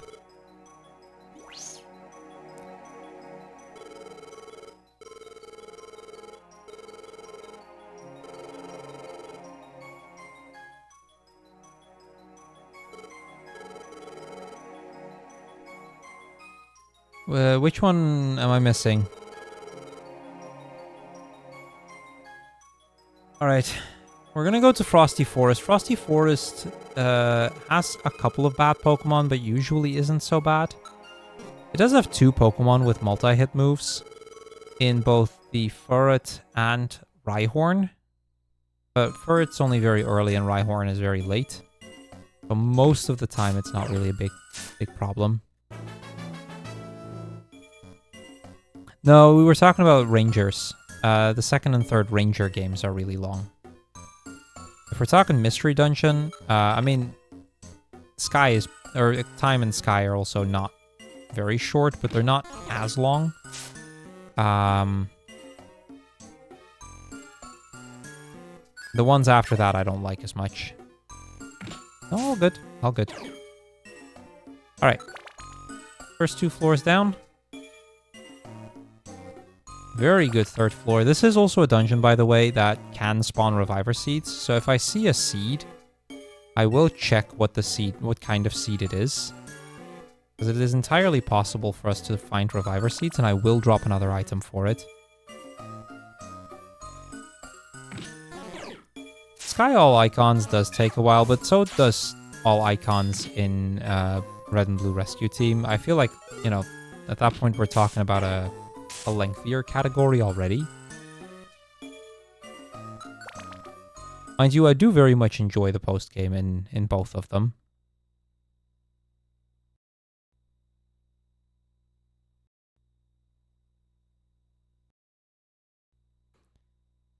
So there's a little cutscene here in the middle of the dungeon. This is the only thing I can't just hold B for. I have to mash through it.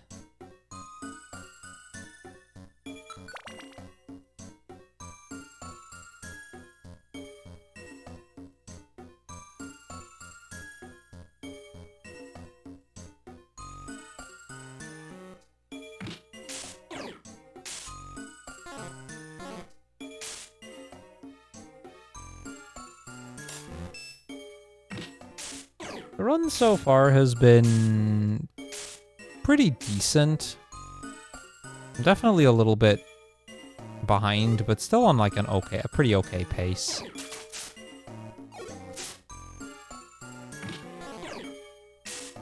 That double slap here, not going to be doing a great deal of damage, but even then still, it's still a move that does enough that I can work with it.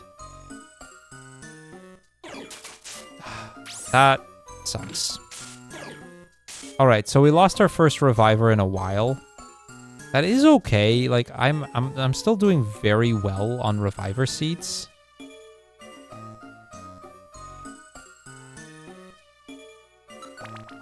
So, like, I'm not too worried about the revivers yet.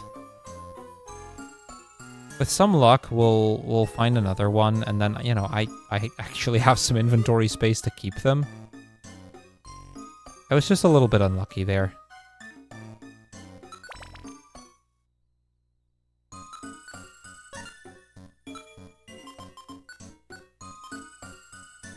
I have the Pecha Scarf and the Special Band to sell, so I can always drop those. We still have 4 revivers.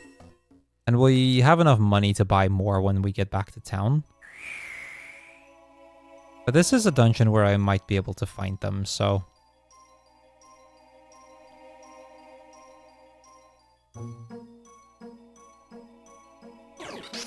Ooh, that's gonna hurt.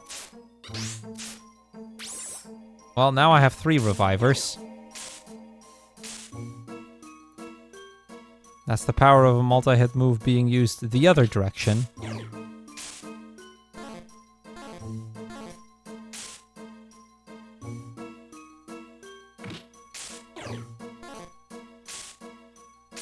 That is a little unlucky. Losing 2 revivers in Frosty Forest is rough.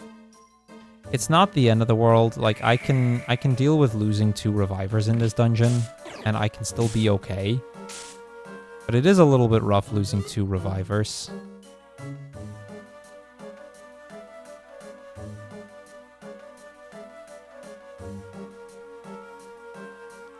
Of course that's a dead end.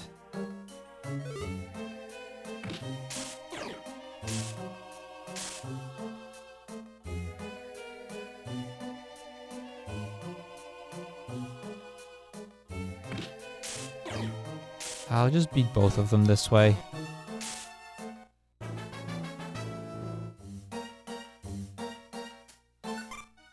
Don't need assist.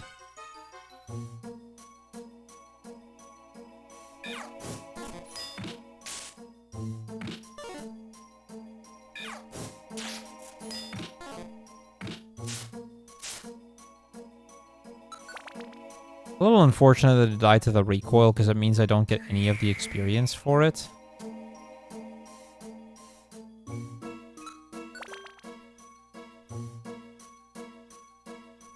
Okay, last floor of the grotto. That was a little bit risky. That could have been another Fury attack. I don't know how assist works in this game. I can't tell you. I've never used it in Mystery Dungeon.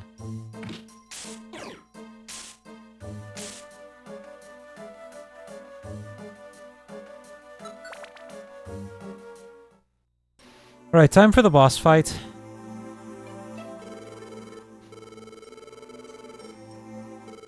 Now, this boss does have two very scary moves. This boss has agility, which makes it speed up, and it has Powder Snow, and Powder Snow is a multi-hit move. So this can be a very scary fight. It gets about one opportunity to use it before I get to attack. If it uses it in that turn, it can be a problem. It did not use it in that turn. So we should be okay. The fight from here on should be pretty straightforward.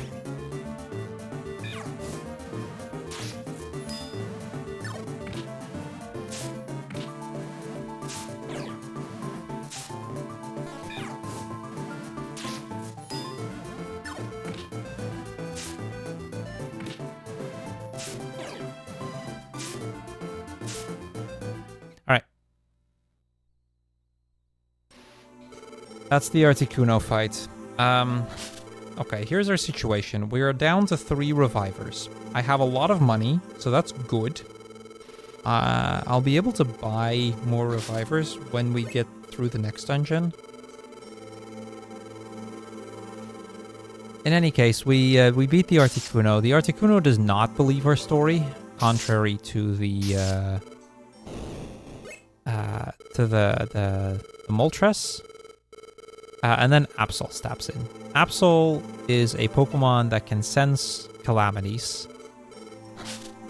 And Absol tells us that no, we are telling the truth. We are trying to figure things out. We are not the cause of them. And we are going to try to figure it out and help stop it. The Absol decides that it's best if we join forces and will join us. Now, there's going to be 2 very important moments coming up. I will need to not bring Absol into the dungeon twice.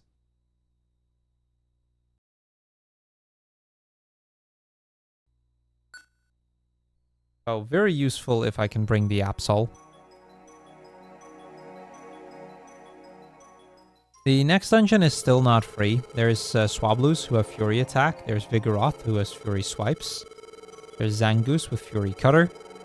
All of those are potentially quite problematic. We'll see what actually happens. I'm not too worried about Mount Freeze. Mount Freeze is also another dungeon where it's very possible for me to get Reviver Seeds. So I can have a look for those and try to refill our stock a little bit. I don't know if the Swablu has Mirror Coat, but even if it would, it doesn't really affect us because we only use physical moves most of the time. Alright, we learn, we meet Gardevoir. Well, only we can see Gardevoir. The Gardevoir tells us to go further ahead to a jagged mountain called Mount Freeze, where at the top of the mountain Ninetales lives.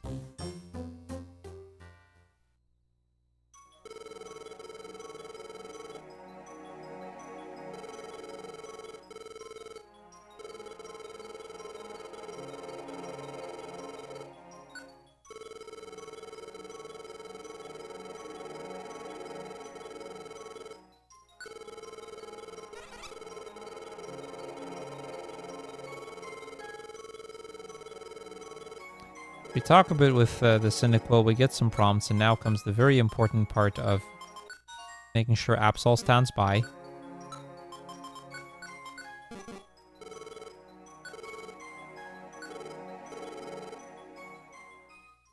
Alright, here we go. Mount Freeze.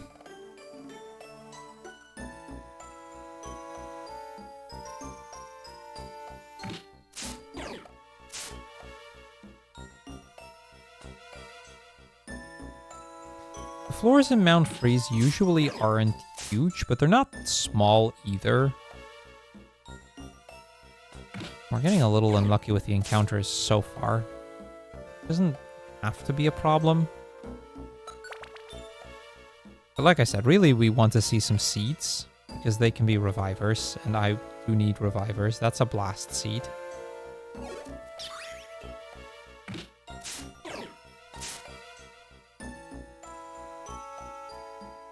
I don't think I've ever lost a reviver seed to mirror move. So I'm not going to worry too much about it. I don't even know if the Swabloos have it, but even if they do, I don't think I've ever lost a reviver seed to it.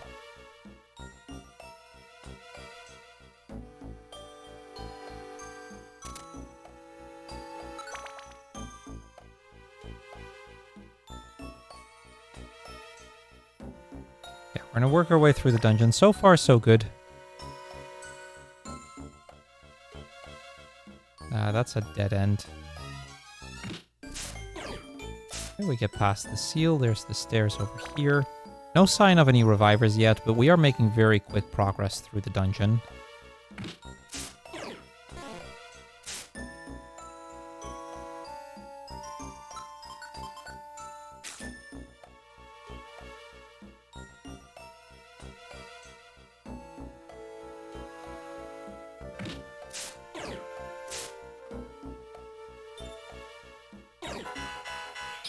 The Vigoroth, I gotta be a little bit careful because Vigoroth does have Fury Swipes. I just want him to move closer so I can beat him. I was not gonna go walk up to him. Too scary a Pokemon for that. That seems to be a dead end, so I'll move here. And then it's probably here. It is. I can ingest the Max Elixir to ensure that I have enough power points. I don't think the power points were going to be an issue. But it doesn't hurt. Then I know for sure that I can just tackle and double slap away.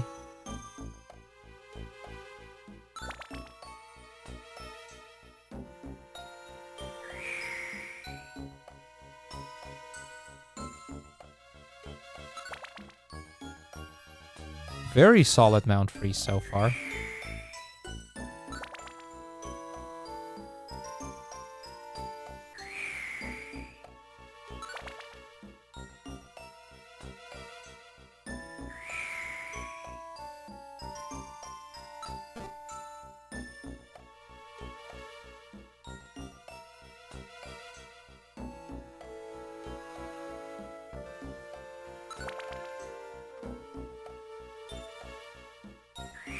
Another stairs floor. This is honestly turning out to be a very decent, or a very, very good Mount Freeze.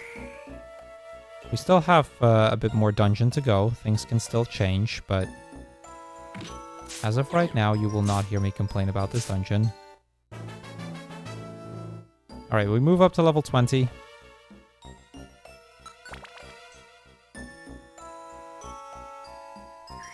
This is the last floor until the midpoint, and then I have to remember to get rid of Absol again.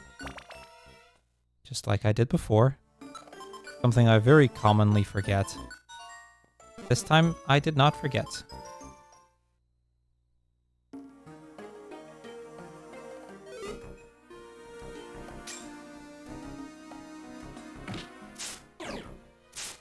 Alright, now we just gotta get to the top. We've made it past the midpoint. From the midpoint to the top, I believe, is 5 floors.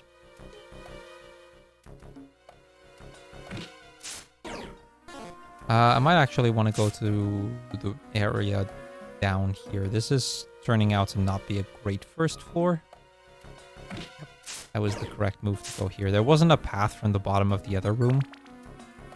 I had to go through this path. Also not a great start with 2 Glalie.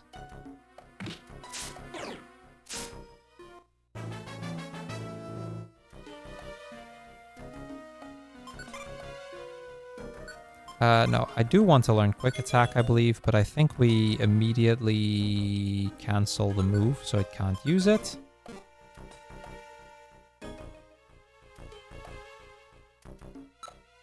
Oh, that is a Reviver Seed. Awesome. We found 1 Reviver Seed. That's big.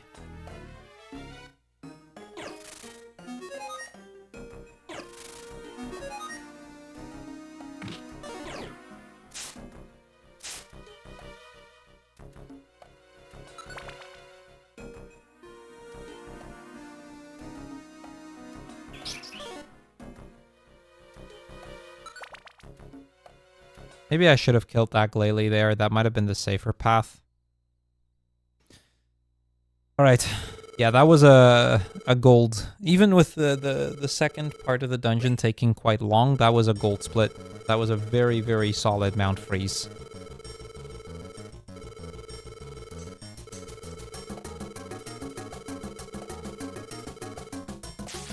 So, at the top of Mount Freeze, Alakazam has finally caught up to us. We've taken long enough, and we start our fight. Right until the moment that Ninetales shows up. It is the Ninetales from the legend.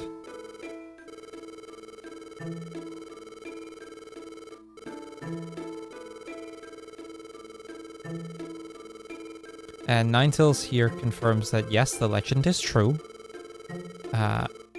But we are not that Pokemon. We are not the human who appears in the legend. Now, I won't spoil it for anyone who has somehow not played this 25-year-old game at this point and wants to actually experience the post-game. In the post-game, you will find out who is. There's a whole sequence about that. More on that at some point. But I am not going to spoil that part of the game. That is not part of the any percent run. That is a separate category. That is the true ending category. And we are not going to be playing the true ending category today. Now, after this little get-together here, Ninetales... with Ninetales, an earthquake happens, and quite a hefty earthquake too. And Alakazam theorizes that it must have been Groudon who has woken up.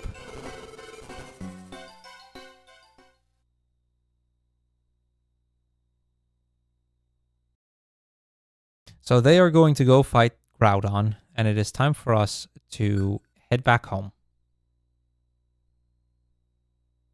Go back to Pokemon Square, where Gengar is threatening quite a lot with the Pokemon here, or he's still kind of egging everybody on. Go kill them, hurry up, go kill them.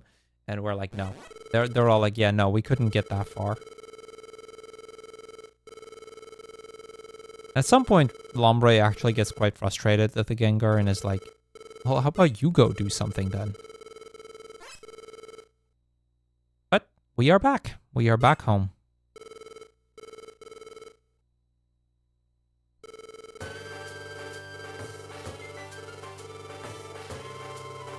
And yeah, with our newfound confidence, Cyndaquil announces that no, we had nothing to do with this. We found Ninetales and discovered the truth. We had nothing to do with the legend. And Gengar is like, but you don't have any proof. There's no hard evidence, and well, we don't have any proof. That part's true. But at this point, the Pokemon in town, they've been egged on for so long that everybody's like, yeah, well, I kind of don't need any proof. I kind of just believe them.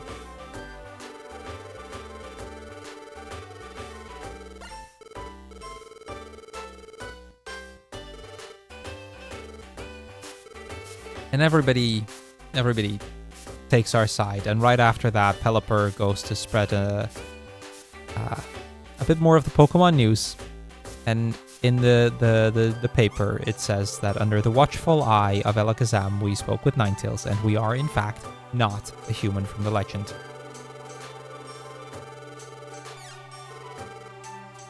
Yeah, at this point, the Gengar doesn't have anything to say.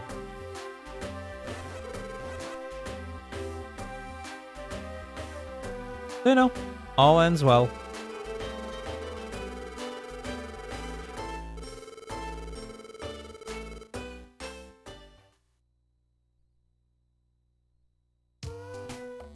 It's time for us to do a little bit of missioning now. We are going to do our Thunderwave Cave missions. So when's time? Well, we still have like an hour and 20 minutes left, probably. We're not there yet. There's only 3 more new dungeons I still have to clear, but they are all quite long, and there is some things we do in between as well.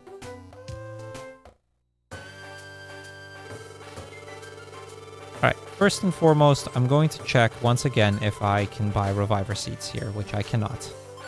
And I am going to sell the pet chest scarf and the special band. That should give us more than enough money that I can just check every single day to make sure that we have as many revivers as I can. And I'm going to also check for a Petrify Orb, because I really would like a Petrify Orb.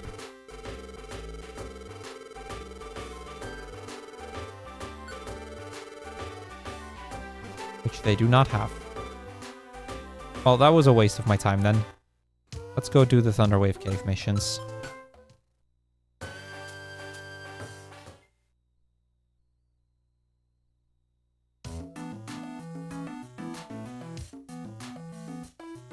Yeah, at this point, Thunderwave Cave is going to be quite easy. I should be able to just one-shot every Pokemon.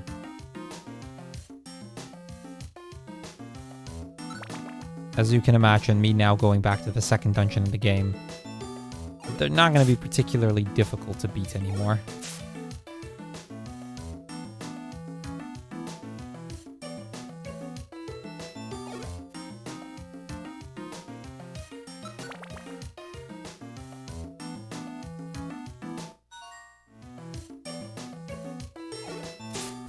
Three missions to do. This is the first of the 3. We rescue Dustox. Once again, we will hope for more Reviver Seeds as our rewards. I expect at this point that some of the rewards will go into our storage. It's very normal for this point of the game for that to happen.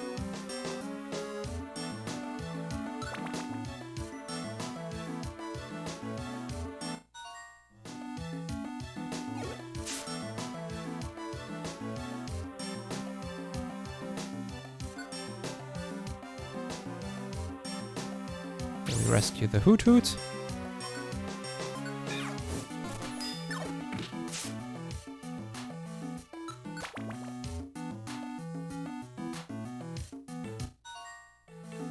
And we rescue Aeron, and then we can get out of here.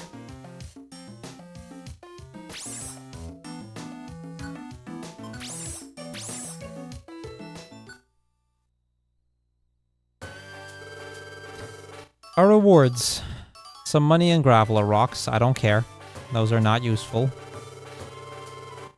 More Graveler rocks and a Max Elixir. The Max Elixir can be useful, although we should have enough at this point. I like the Reviver Seed. Even if it went into storage, I will go and pick that up at some point.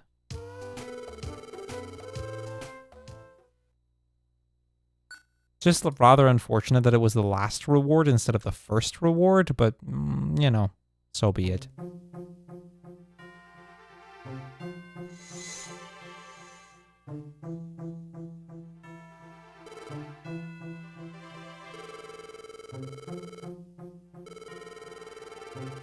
So, we finally get a proper conversation now with Gardevoir.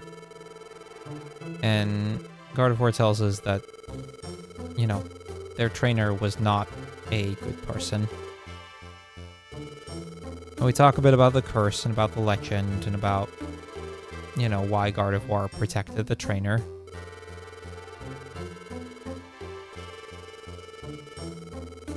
And Gardevoir is like, well, I still have a purpose. I still have a role to fulfill. But, you know, as we are talking, our conversation gets interrupted by another earthquake.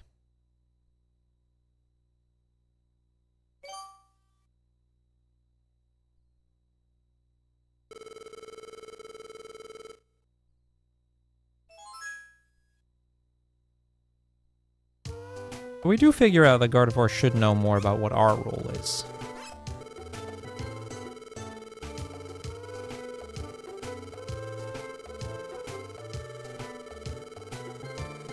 Before anything else, before we want to leave for doing the next missions, we are going to get introduced by our good friend Wobbuffet. Now, anyone who's from my channel might be aware of our little Wobbuffet emote. If you want to get one for yourself, I recommend using some channel points to get this little guy, because I have to put this one out there. I love the little Wobbuffet. Honestly, one of my favorite characters in this game.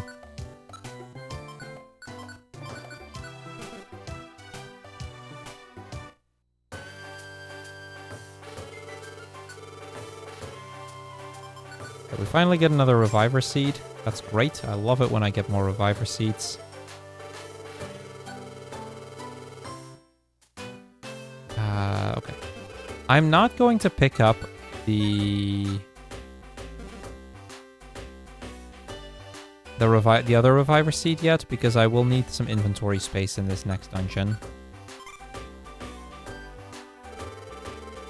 I don't know if it's the same Wobbuffet in Sky. I suspect so, but I wouldn't know for sure. So yeah, basically these two guys, they're bothered by some mankeys in Uproar Forest. It's a small little side mission, but we do have to complete it. This will be the first dungeon where monster houses can spawn. A monster house is a very item-heavy room that can have a ton of or that suddenly spawns a ton of different enemies. Now, this is also the first dungeon where I actually might recruit something. I will be on the lookout for an Apom. If I find an Apom, we could save as much as 6 minutes. See, here's the thing. This particular dungeon, we don't just have to finish it. We have to get 2 chestnuts. The chestnut is an item that can only be found on the 9th floor of this dungeon. It's the only floor in the dungeon it can be found at.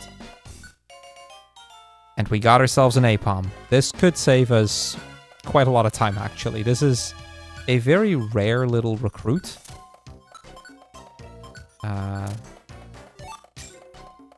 I'll drop it. Did not mean for that to happen. But the Apom can actually almost... It's not guaranteed. Oh, this is a problem.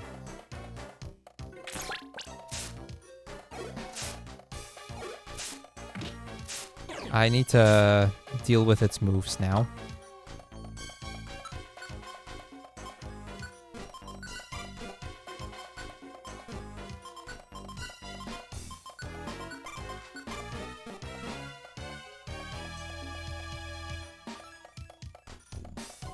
But yeah, the Apom makes it possible to pick up 1 extra chestnut.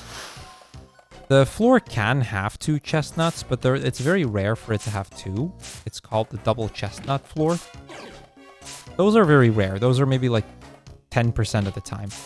In the same vein, it's possible that there's 0, which if that happens, then, you know, no Apom in the world is going to save me the amount of time that I would like to save. But the fact that we recruited Apom does increase our odds of finishing this run a little faster by quite a bit, because that can be like most runs I lose that time, and it is about a 6-minute time loss. I don't like that Apom.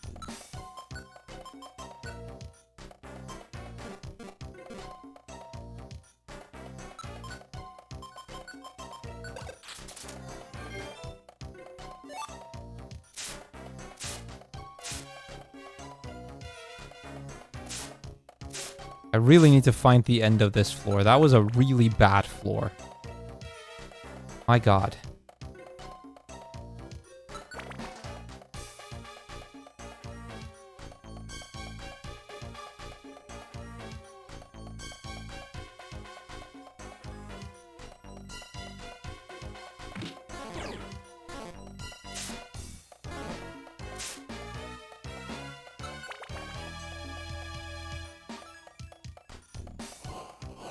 I have to keep an eye out because I do have to remove its health item when I reach floor 8. If I don't remove Apom's health item by reaching floor 8, then all of that extra effort was for nothing. Oh, it does still have Tail Whip on. Okay. Thankfully, the second weather floor. This dungeon has 2 floors that give a random weather on floor 3 and 6. First one, well, you saw how bad floor 3 was. Floor 6 was fine, though.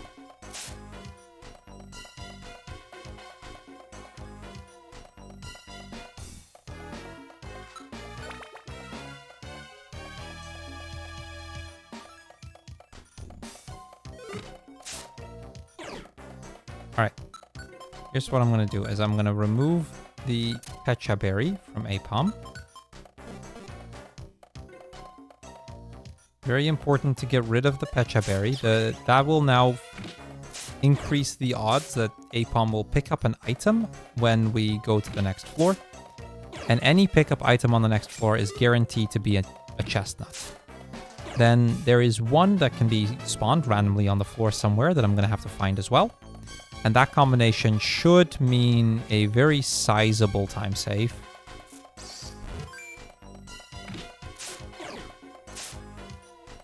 Does that mean that we're going to suddenly be way underestimate? No, not necessarily at all. Okay, so we got the chestnut here from Apom. This is the one we wanted. Take the chestnut.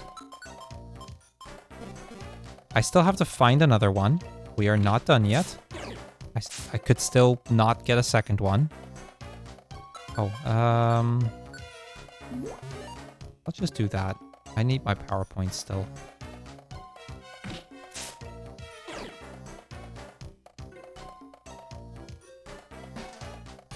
Okay, there is a chestnut. The good news is there is a chestnut.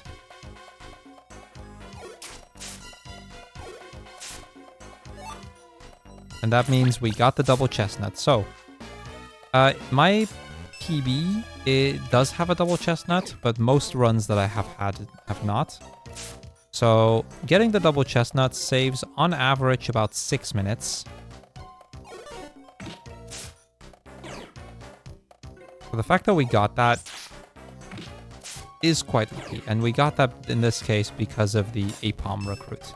And the only reason we can do the Apom recruit is because it is in the same friend area as Skitty.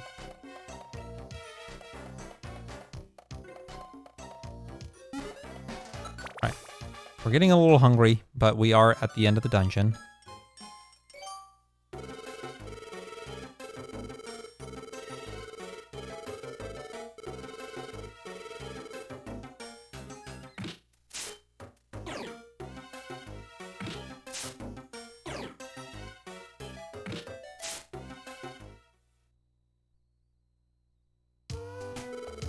Alright, that is a... it didn't end up being a 6-minute time save because of how bad the third floor went. But it was still a 5-minute time save there because of that. Now, we're still on like a 3:09 pace, plus however much it was to restart, so probably like a 3:15-ish pace. But it is a nice little time save to get. So the Mankeys, they followed us because, you know, we beat them up. And as a reward from the Why Not and Wobbuffet, we get a chestnut. That is all we get. And the Why Not, or the Wobbuffet, sorry, the Mankeys are like, well, we really like chestnuts, but peeling them hurts our hands, and that makes us angry. So if we can give our peeled chestnuts to the Mankeys, then, you know, they'll be very happy with us. And we offer that, you know what, they can work for the peeled chestnuts. So the Mankeys, the Why Not, the Wobbuffet, and the Metapod, and the Caterpie from earlier, you know, everybody who didn't actually pay for anything, they will help us remodel our base. Because we got 2 chestnuts, I now don't have to go back into Uproar Forest. Most runs at this point in the game will now have to redo Uproar Forest. We'll now have to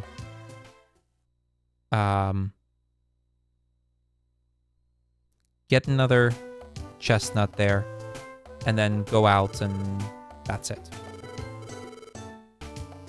At this point, there's about an hour left in the run. It really depends on how Mount Blaze goes. Mount Blaze and Sky Tower are both really lengthy dungeons that can take a long time. But at this point, there should be just about an hour left into the run.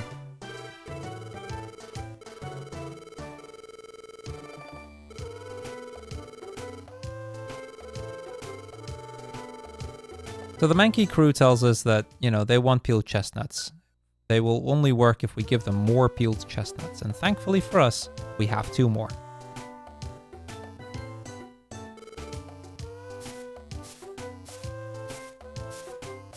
Pelipper comes flying in. At this point, we don't really care for anything the Pelipper gives us. We have a few missions here and there that we need to do.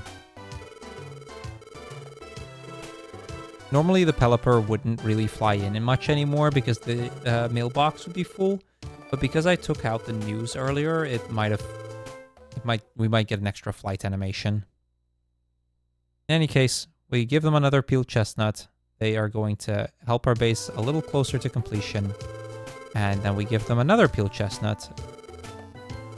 And that should be the base done.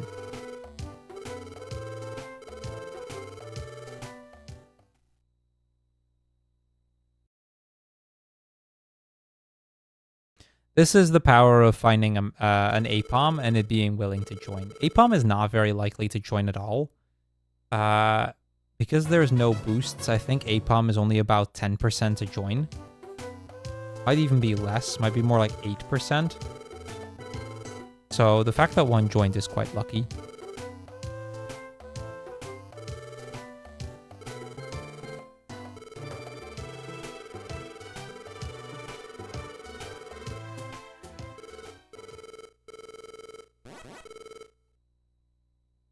So the Mankeys, they realize, wait, hold on, the base is done. That means no more peeled chestnuts, right? So they start to destroy it in an attempt to get more peeled chestnuts out of it.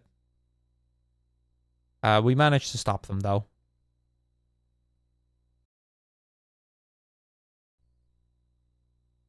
And just like that, our base is done. Now that the base is done, we have a few more missions to do. Starting off with the Mount Steel missions.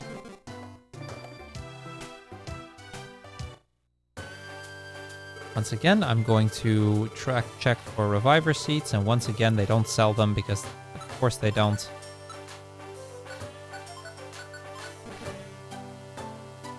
How many revivers do we have? 4, right? 5. Okay, we actually still have 5. Oh, and I have one in storage. I can pick that one up. So we actually have 6.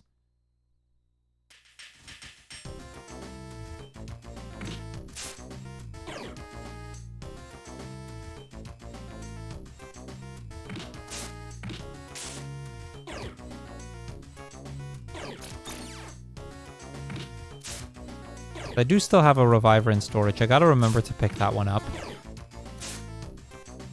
It's easy to forget that I still have that.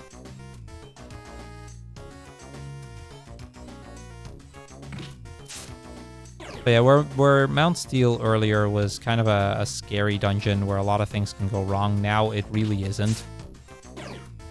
We deal a ton of damage to everything. We basically one-shot everything, no problem.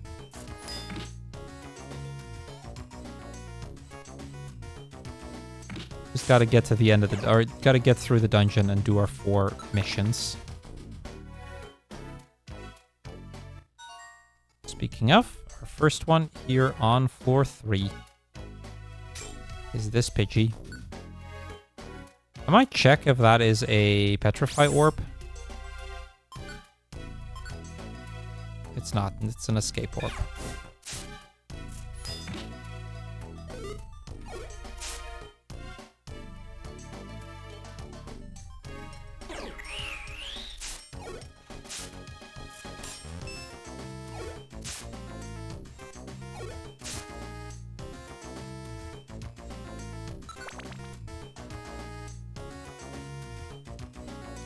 One mission down, 3 to go.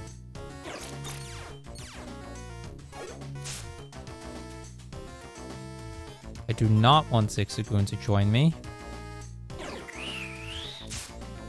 Very important I say no to that.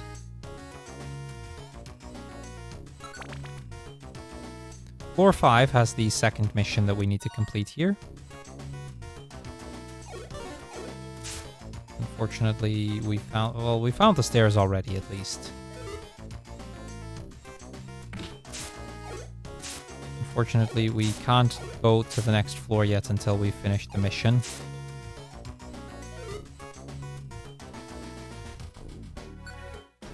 Rescue this Aeron.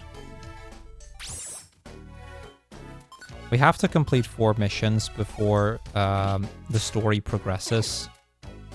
There's several points in the game where you just need to complete a certain number of missions, so the game kind of forces you to do some missions.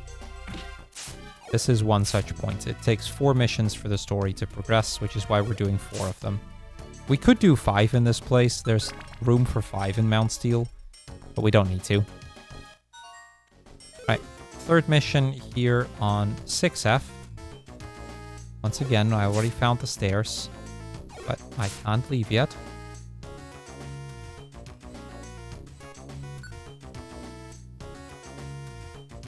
Right, we rescue the Pidgey.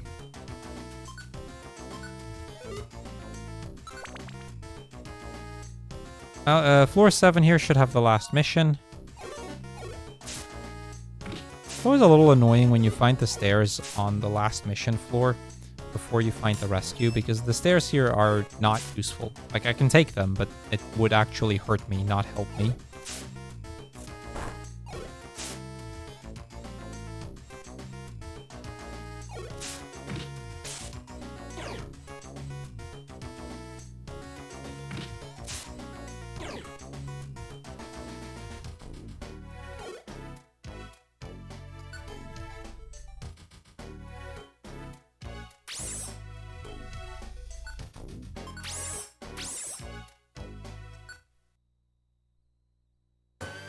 Alright, that's 2 more missions done.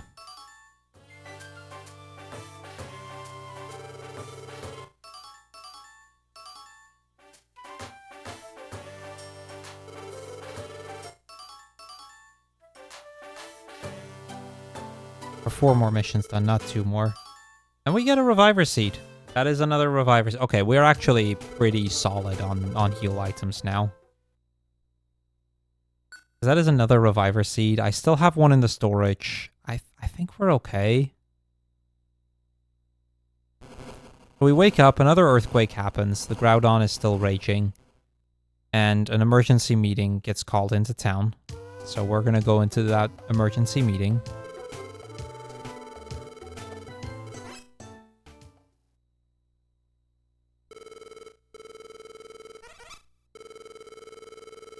Everyone in the square is gathering because things are not good.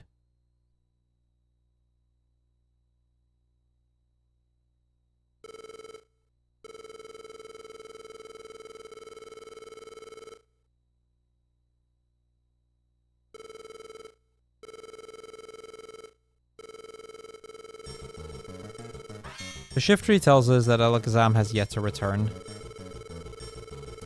They went underground and they have not yet come back. So the plan is going to be to form a rescue party for Alakazam's team, the strongest team basically in existence. But you know, we have to try. Is kind of the thinking process here. So Shiftry asks somebody to step forward, and we want to, but Lombre stops us from doing so. Annoyingly, that kind of just means that Lombre here slows down our run because we could. We are definitely strong enough. But we haven't done enough rescues yet, so we can't.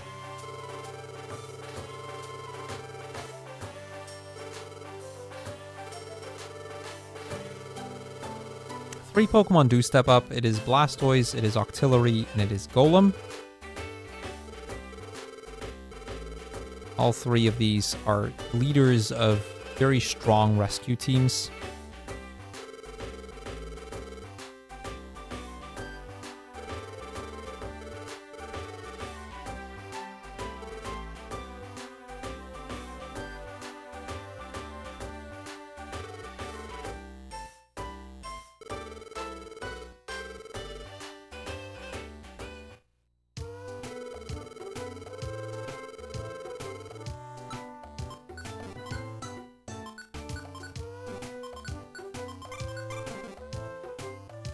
I will still, because this is a marathon run, I will still check for more revivers, just in case.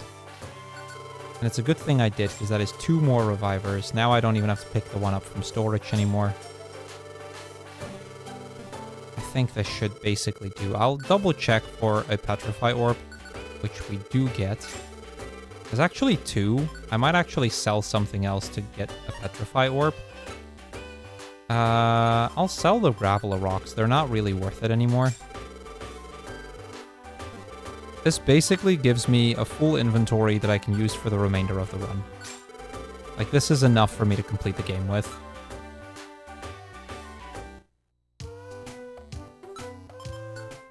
Well, we have to do 2 Tiny Woods missions.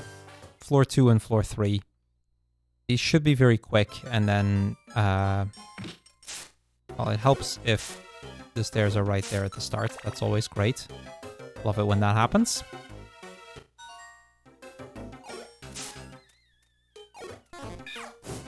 Same here with us, the stairs right there and the rescue right here.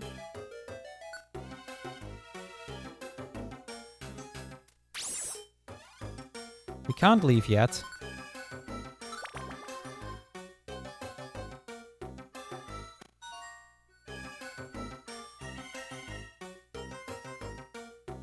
And the Zigzagoon, we rescue that one.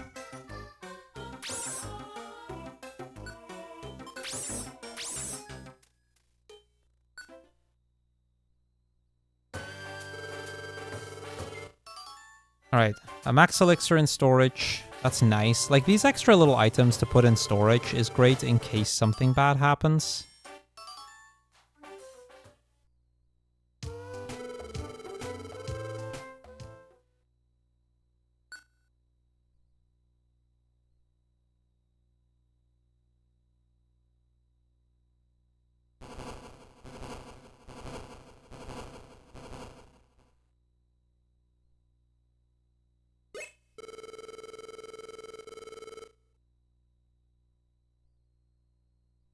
Alright, another earthquake happens.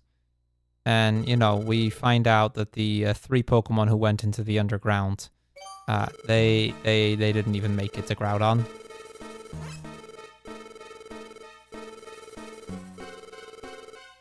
They never even got to see Groudon. Gengar is going to use this as an opportunity to, you know, be all menacing.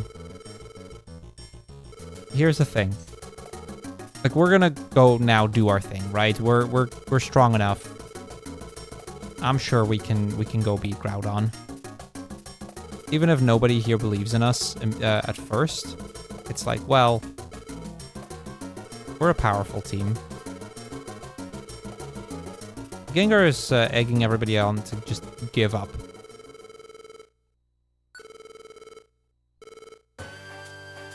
We say, well, let's go.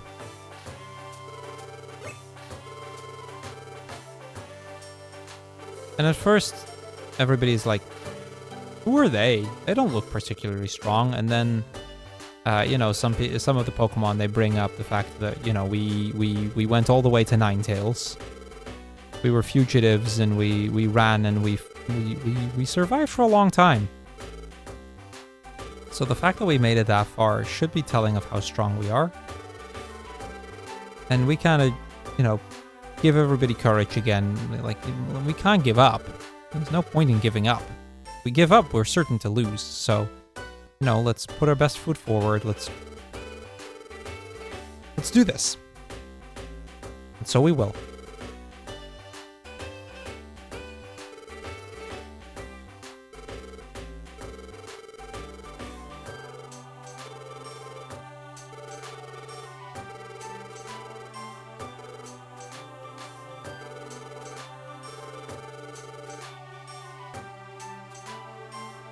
Gengar runs off, and we are going to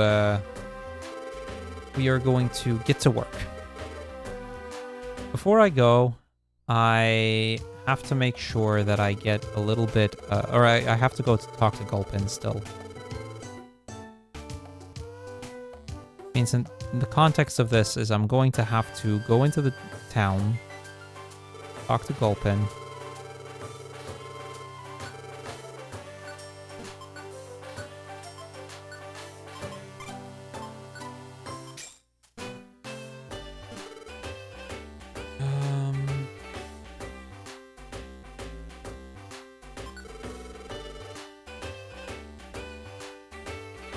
That's all I needed to do.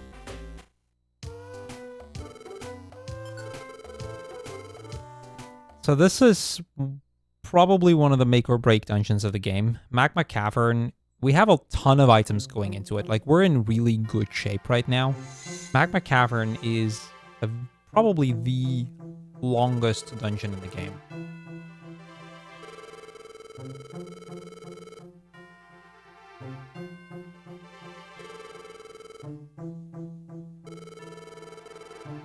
I would argue probably the longest dungeon in the any percent run. Even not in floor count. In floor count, it's actually a little bit less, but the floors in Magma Cavern tend to be bigger. The Sky Tower actually has more floors, but in my experience, Magma Cavern feels longer because the floors are generally speaking bigger.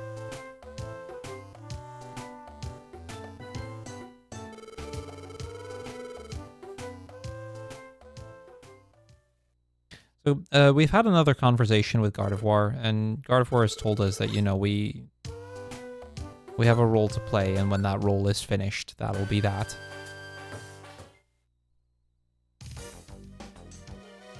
Sky Tower does have some really bad floors towards the end, but they're only in the second part of Sky Tower, whereas Magma Cavern, the first 23 floors just kind of suck. I really just don't like Magma Cavern. Tiny rooms, long hallways, and it doesn't help that a lot of the Pokemon here are quite hard to beat too.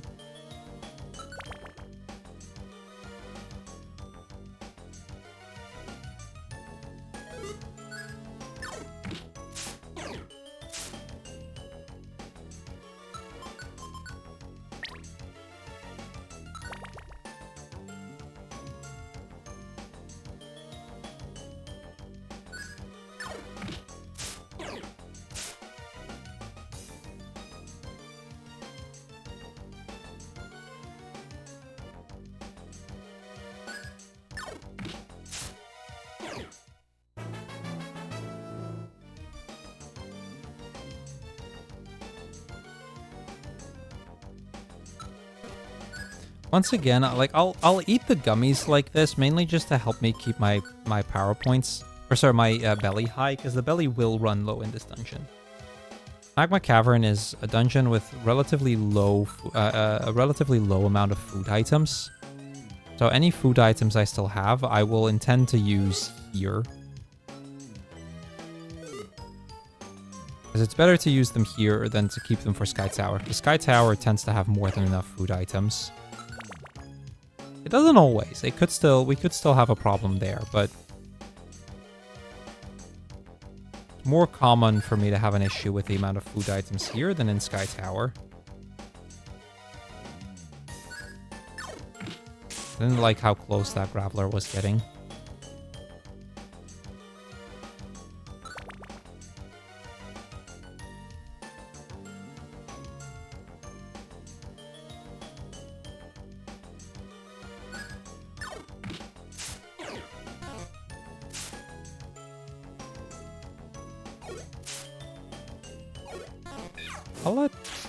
I'll let Cyndaquil take care of the Mawile.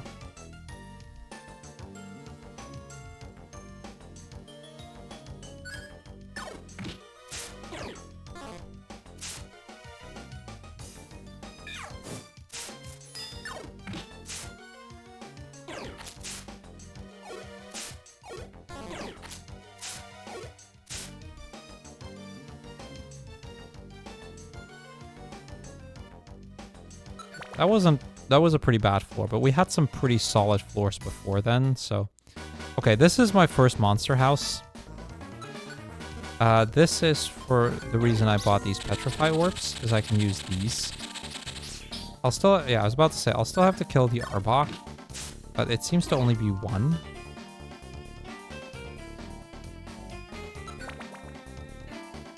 That's what we call a monster house. In this case, I could have maybe also used a Warp Orb, but I prefer using the Petrify Orb. We have two of them. Well, we had two of them. I still have another one. I still have the Warp Orb as well, so we should be okay.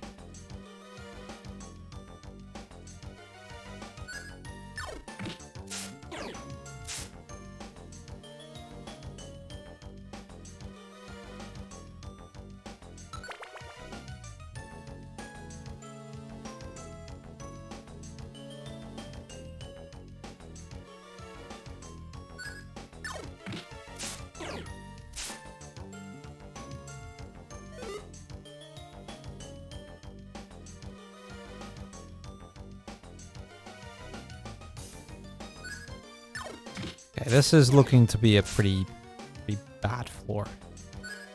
It's okay. We've had plenty of good ones already.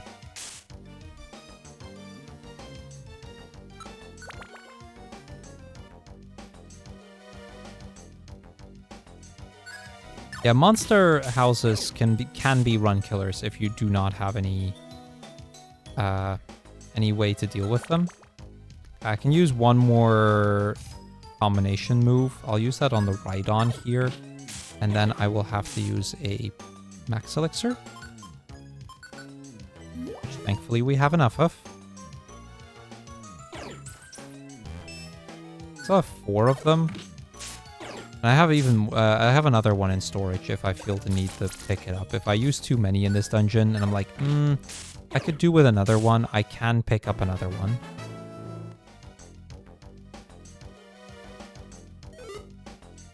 Oh, I just remembered. I should actually pick up 1 graveler rock. I have one in storage if I don't find one.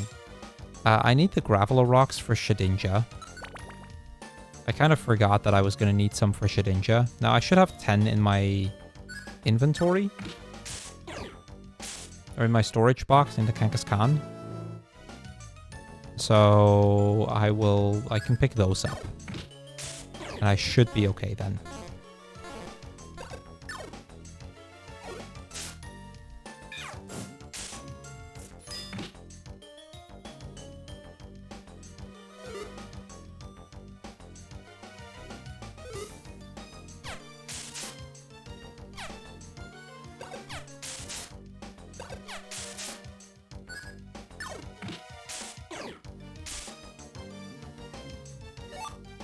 Could have played that smarter.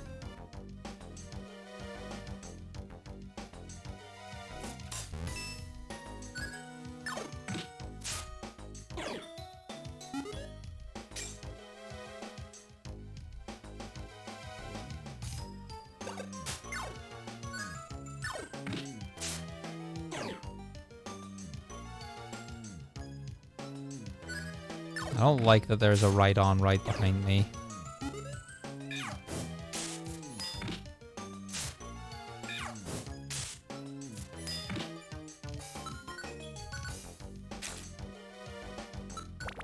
This is where we had to use our first apple. This is what I mean with, this place does not have a lot of food items.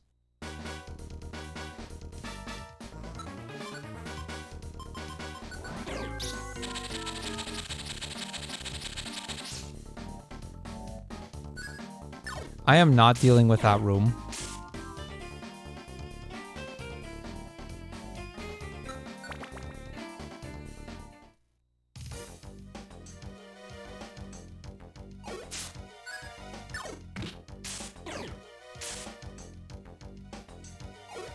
I know how this floor is gonna go. I need to go to the right, not to the left. Oh, it was actually a little different than I thought. I thought this was one of those rooms with... Some floors have like a really big circle, and then on the center, all of the chambers, if you will.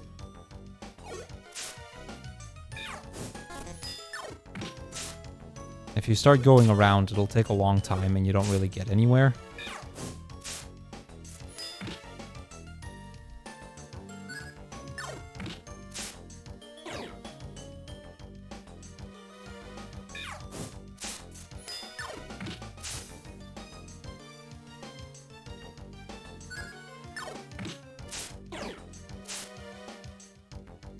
I was about to say, I'm gonna need another max elixir at this rate. I will. Yeah, I'm not gonna make it 4 floors without using another one.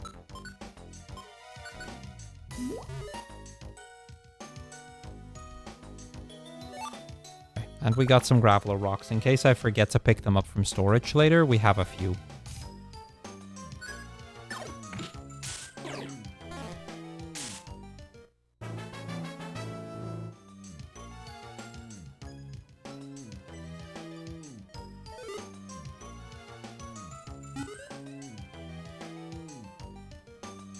I'm getting hungry again. I'm gonna need to use the other apple, I think. Having to use both apples is fine. There should be enough food items in the next dungeon.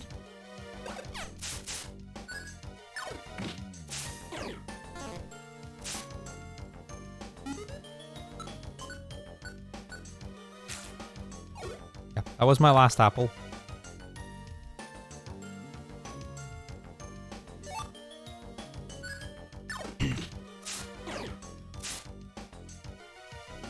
This is where you can really see that the last 2 dungeons of the game are the ones that are really gonna drain your items.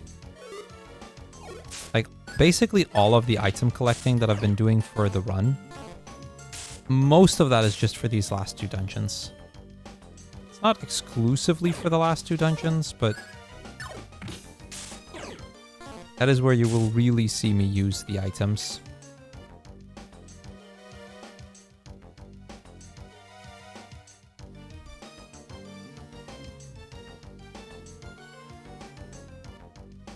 And you know, it makes sense that that would be the case. Okay, the last floor until the midpoint.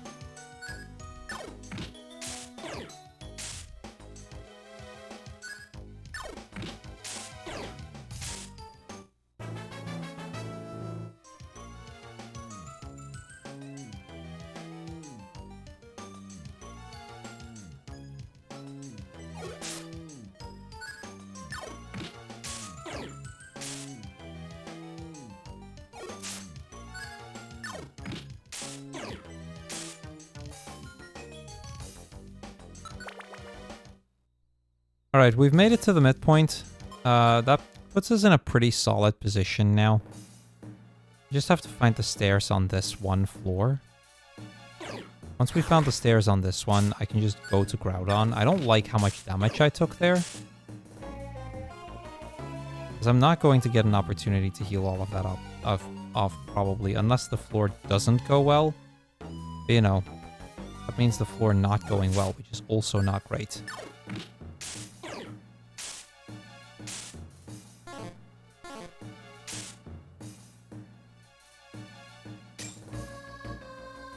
Yeah.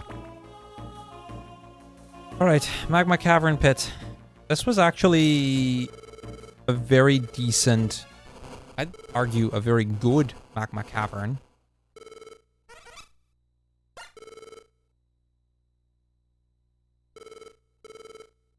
Like, I did a run in practice that I'm comparing against. It's about a 310.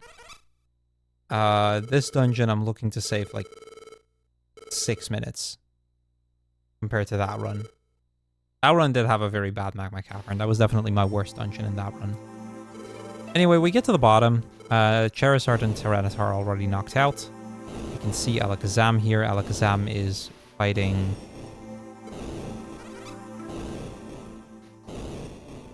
or is still fighting... what's his name?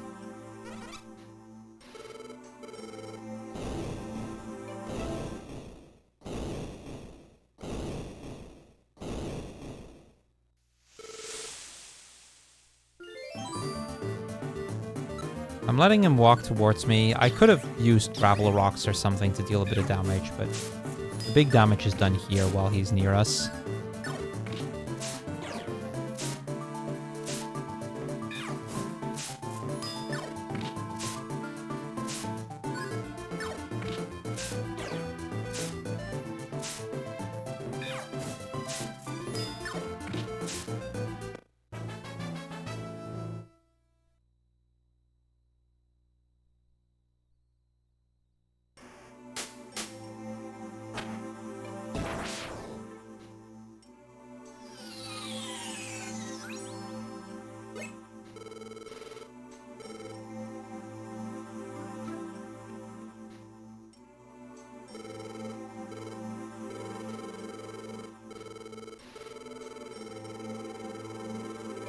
Alright, we beat Groudon, but the earthquakes go on.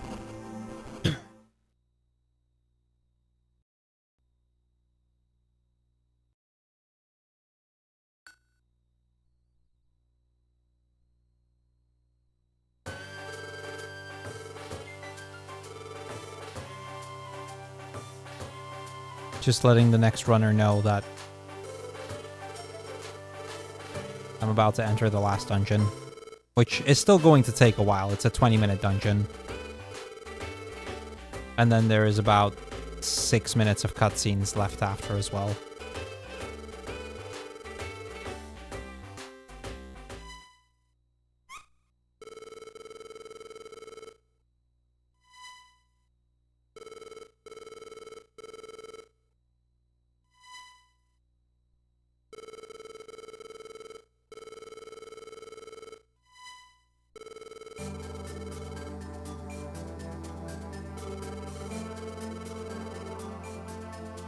So, at this point, we learn that the calamities that was being talked about is a meteorite crashing into the Earth. A star is falling, and it will crash into the Earth unless something is done, and it will destroy us all. Zatu also gives us a way to stop this collision with a Pokemon that lives far above the skies, Rayquaza.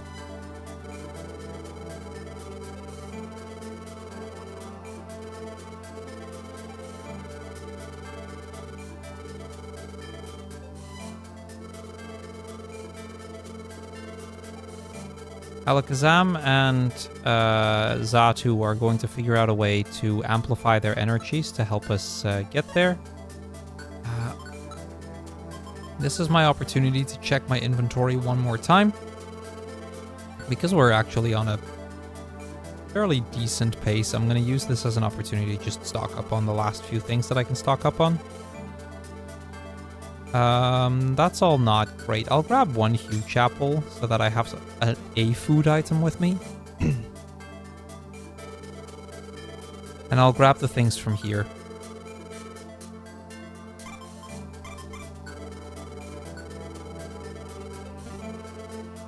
It's not a lot, but it's something.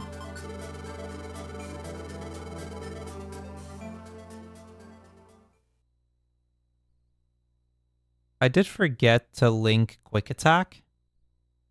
I just realized. But I can still do that. I just either have to go back into town or use my link box. Anyway, on the last night before we're about to have to save the world, Gengar decides to use Dream Eater on us to give us a nightmare. Gengar intentionally trying to stop us from saving the world. That's just the kind of Pokemon he is. But thankfully, Gardevoir shows up and lets the pain go away.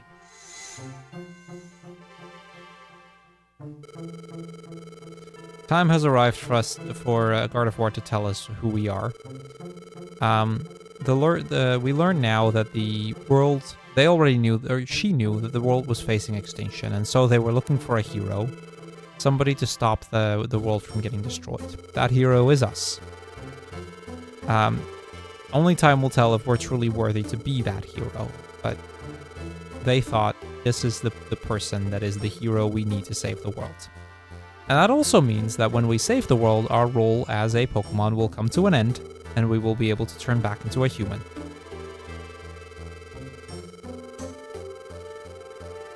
We will have to say farewell to our friend, so that sadness is there.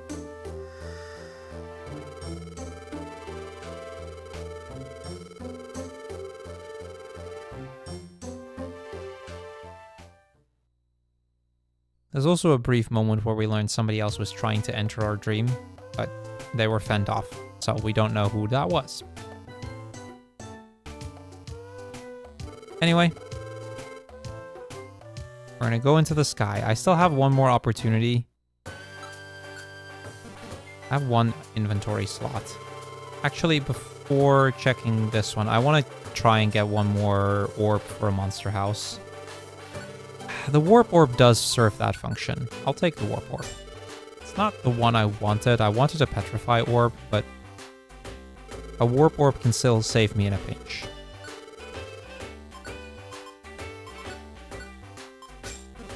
Think quick attack 2.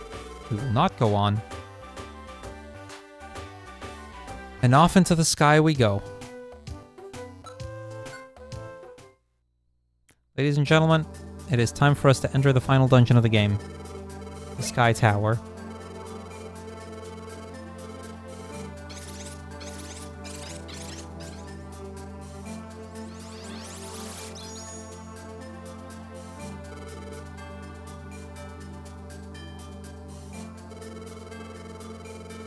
We will receive a teleport gem, an item that will let us get into the Sky Tower without having fly.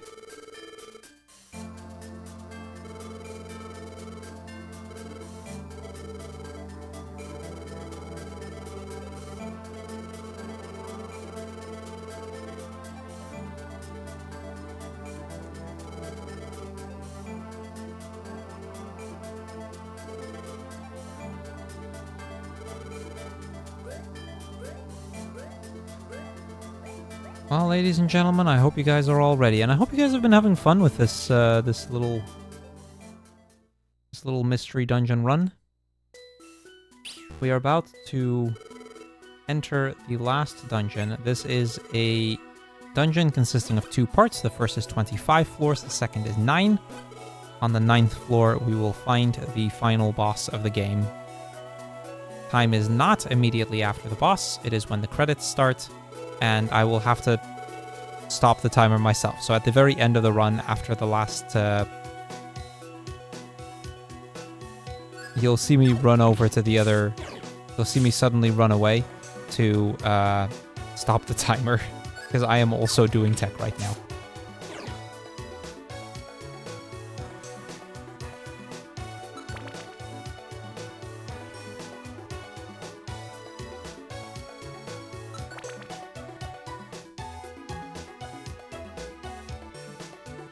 Yeah, Sky Tower, it's in terms of floor count, the longest dungeon. It has some... The first few floors are kind of scary because it has a bunch of ghost types.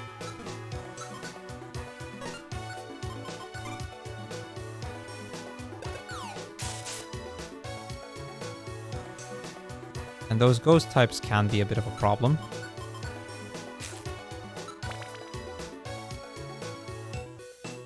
After, I believe, floor 12, they don't show up anymore.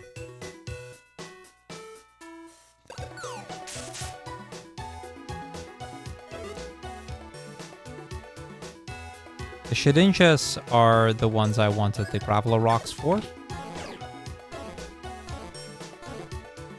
Wow. I missed every single one of those. That is... Come on, Skitty, can you hit? What the...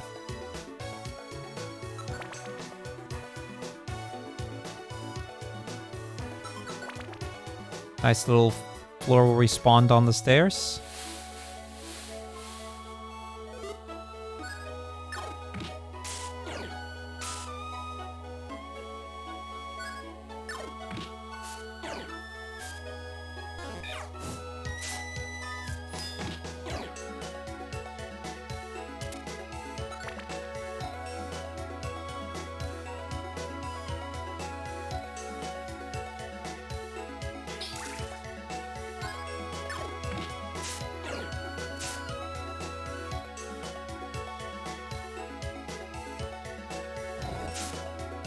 Oh, that's not great.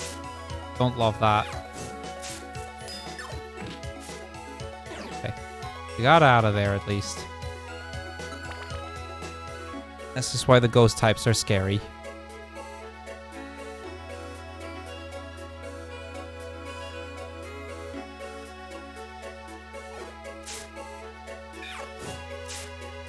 I'll grab that gummy. Don't know how we're doing on belly. It filled me up nearly completely, which is nice.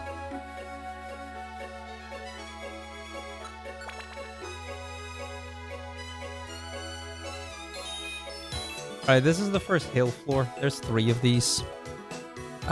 These are floors that you really want to be fast. Which this one is. This is a really good one for a hill floor. The others are floor 15 and 18. I believe this is the last floor with Duskull.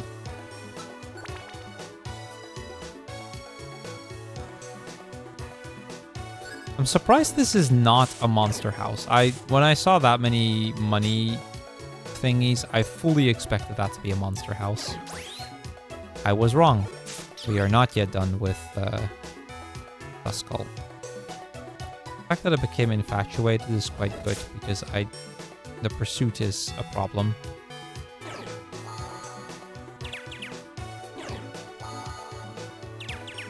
Now it's a real problem.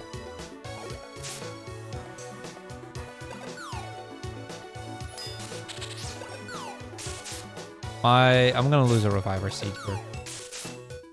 I'm gonna just have to be okay with that. Yeah. I knew I was gonna lose a reviver seed there.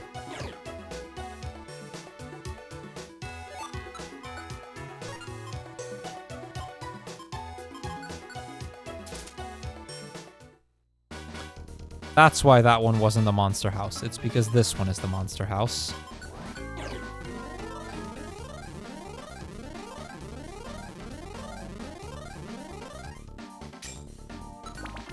This is why the warp orb was relevant. I'm glad I bought one.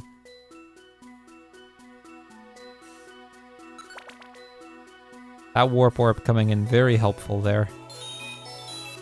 Alright, this is the second hill floor. Once again, this is actually a decently quick floor because I can see the stairs already. I don't have to walk around the map to try and get to the stairs.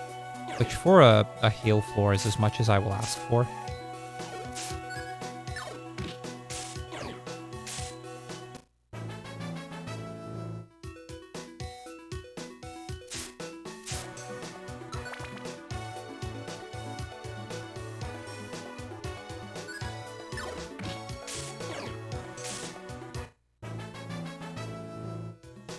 More level ups. Those levels aren't really going to do anything for me. At this point, I'm strong enough to beat Breakaways. I don't have any doubts on that. Scissor using agility 3 times is a little scary, but we still made it to the stairs before he did. Okay, this is the third hill floor. It looks like this one is not going to be as good.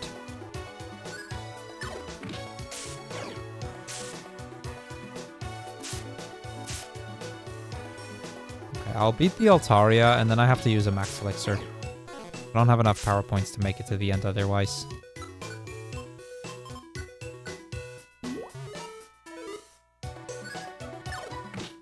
I'll also eat that purple gummy. That should guarantee that I have enough belly to make it to the end. Of course, it's the last room I check. On a hill floor, that's particularly bad. What's my PB? My PB is a 302, I believe. This is not going to PB. I can tell you now it will not.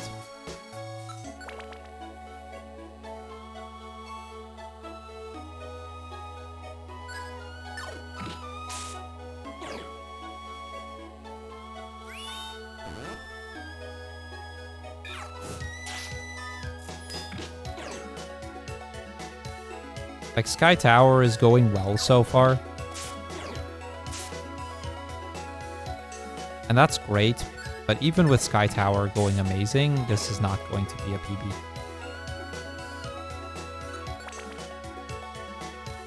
I think even if I find... Because there's a 6 minutes cutscene left, and there's like 10... Like, I think even if I find floors immediately on every single floor, it's going to be doubtful that this could PB. And that's probably for the best. Like, you know, I'm not here to PB. I'm here to show off the game.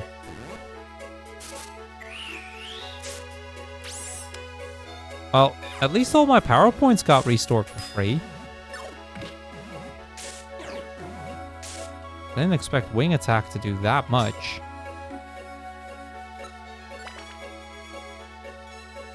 At the midpoint, I will save, and I will quickly check how we're doing item-wise.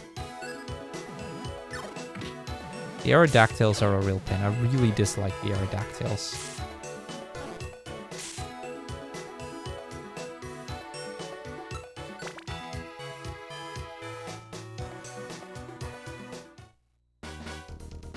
Okay. This is where I have to use my remaining Warp Orb.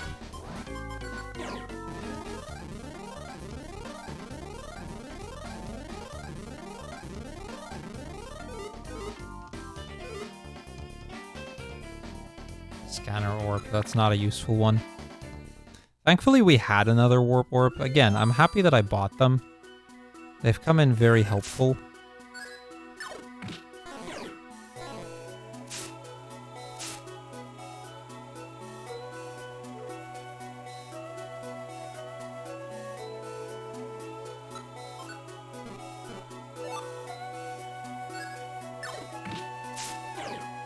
I have enough belly to make it to 425, so I don't need to eat the apple here.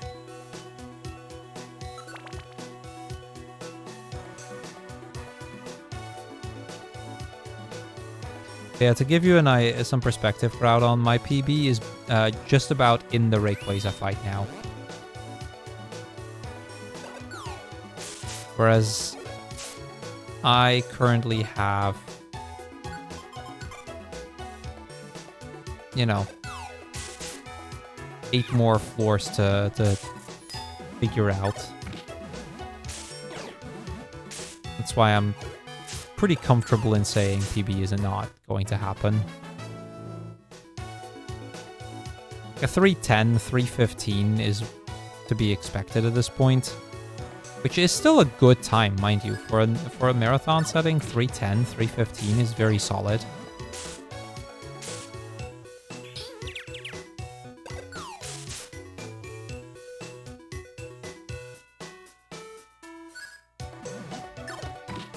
Although the game is doing everything it can to slow me down right now.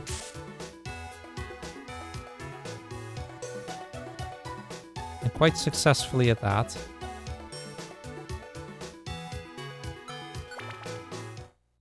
Sub 3 is not possible. No. For sub 3, I'd already have to have beaten the boss by now. Sub 3 is possible overall, mind you. People have gotten a sub 3. But this run cannot sub 3. Oh, in theory? Oh yeah, absolutely. People have. I'm playing on DS, which is a little bit slower, but I think on a Wii U Virtual Console, which is the fastest version of this game, the record is like a 222 or something. DS is quite a bit slower. I don't know what the record on DS is.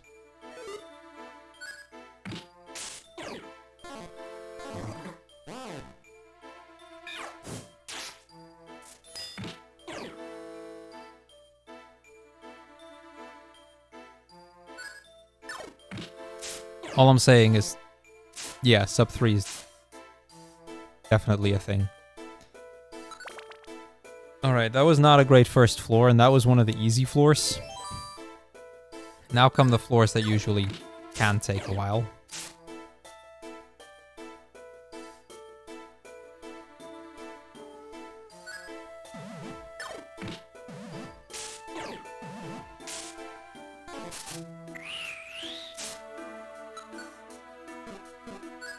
I may as well fight them, because I don't survive any other hit, so I needed to get a kill there. I think I'll eat my Oron Berry.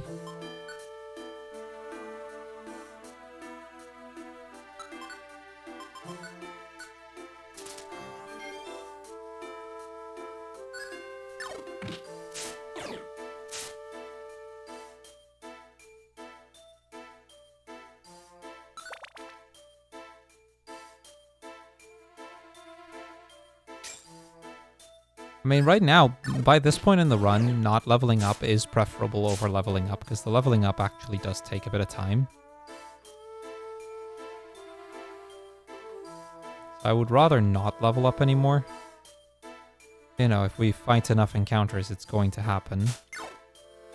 And, well, if they keep showing up in front of me, I do have to fight them.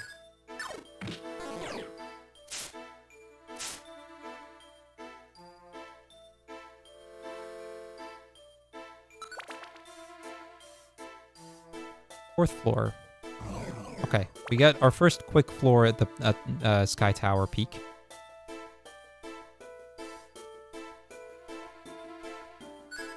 Not on one of the floors where it matters most.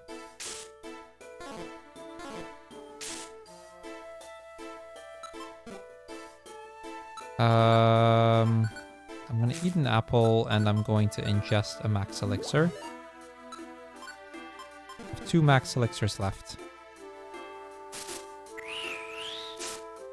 This is why I did, because if I had fought the Aerodactyl without the max elixir use, my moves would have unlinked.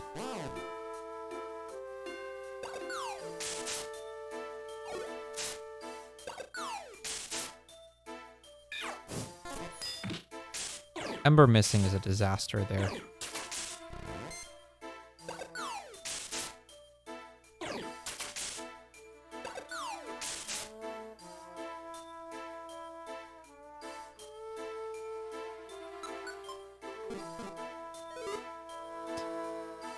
Oh wait, I see the stairs. I saw the stairs. There we go. Floor 6.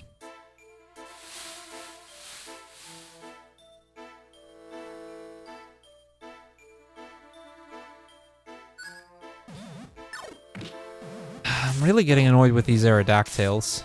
They keep showing up left and right. The problem with Aerodactyl is that it takes 2 power points to beat them. Always, because of them having pressure. And then because they're a rock type, they're not a guaranteed kill in either. So they can take up as much as 4 moves to defeat.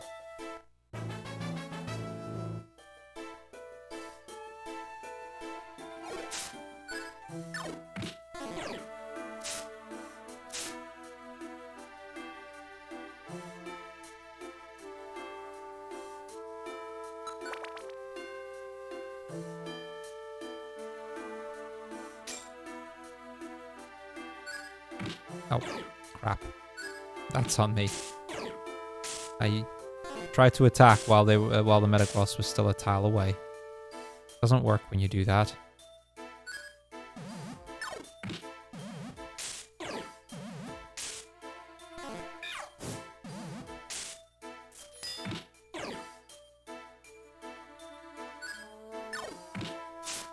Yeah, this has not been a particularly good Sky Tower peak. Quite the opposite, in fact. This has been quite a bad Sky Tower peak. But we are almost at the end of this. We're almost coming up on the final boss.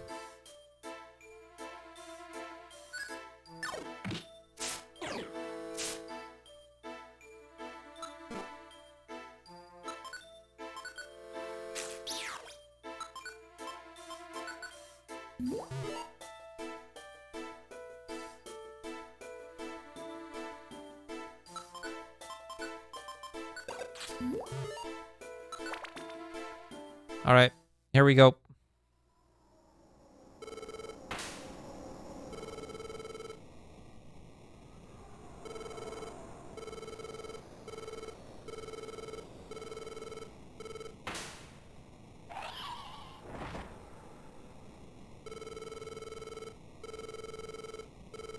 So, welcome to Rayquaza. This is the final boss of the game. Time will be about 6 minutes after this fight.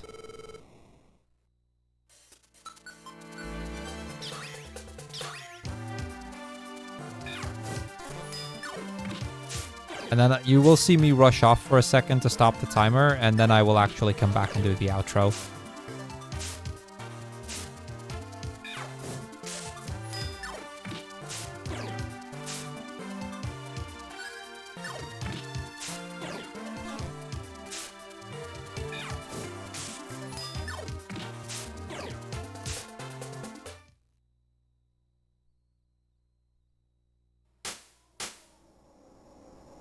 So the funny thing is, in my comparison splits, this will, like, for anyone who happens to have my stream up, it will look like a PB. It's not actually. It's like 7 minutes behind PB or something. And we had some really decent dungeons here and there, and we had some really bad dungeons here and there.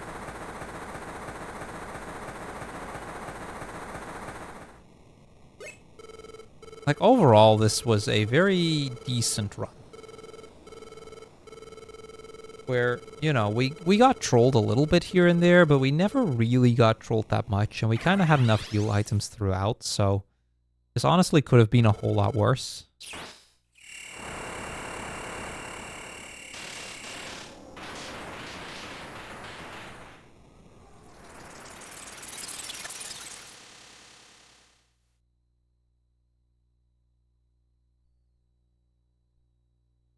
We stopped the timer on the credits because it is the last meaningful input.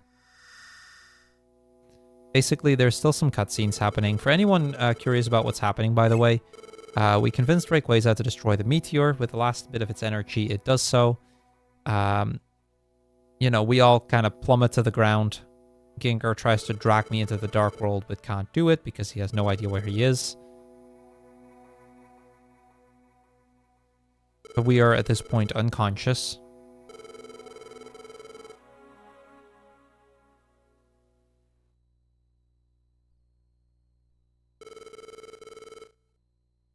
And we wake up at the Hill of the Ancients.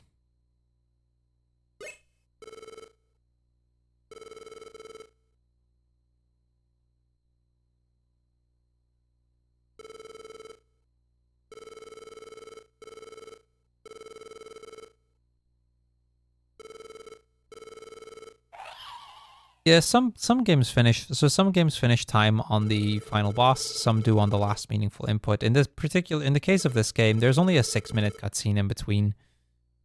It's about 5.5 minutes. So.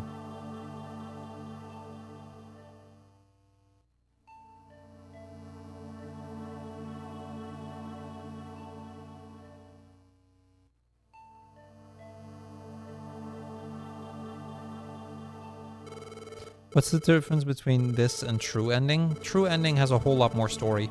It revolves around the story of the actual person from the Ninetales legend.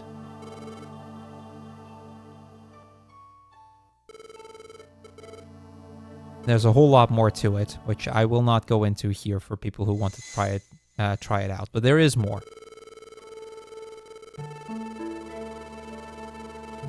Right. Now that we've saved the world, that means our time as a Pokemon has come to an end. And it is time for us to, well, turn back into a human.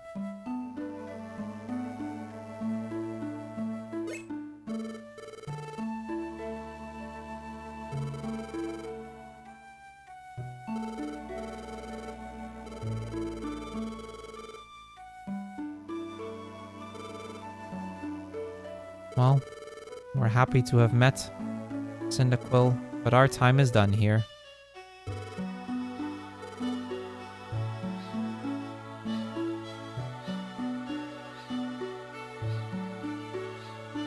We say goodbye to our friends, and off we go.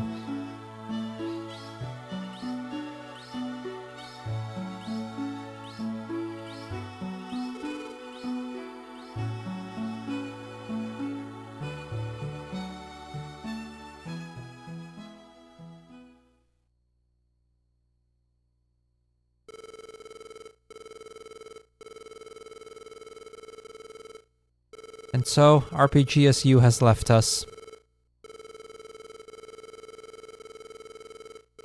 The adventure is done.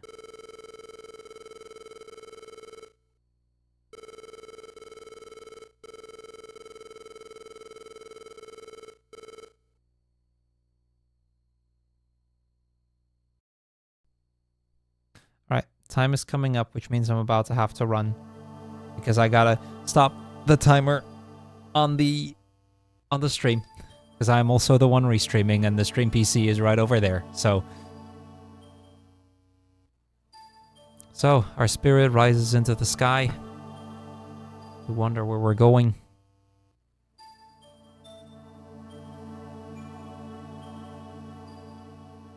We hear voices.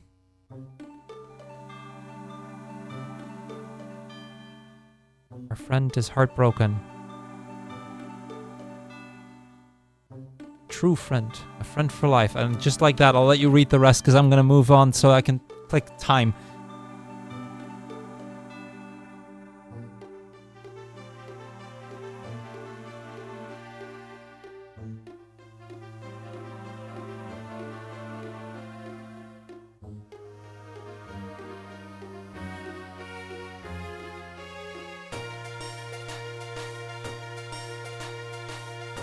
And that's time. Well, like a moment ago, you saw the timer end. I'm sure you all saw it. This is the, I'm doing my own tech today, so. Hang on, chat.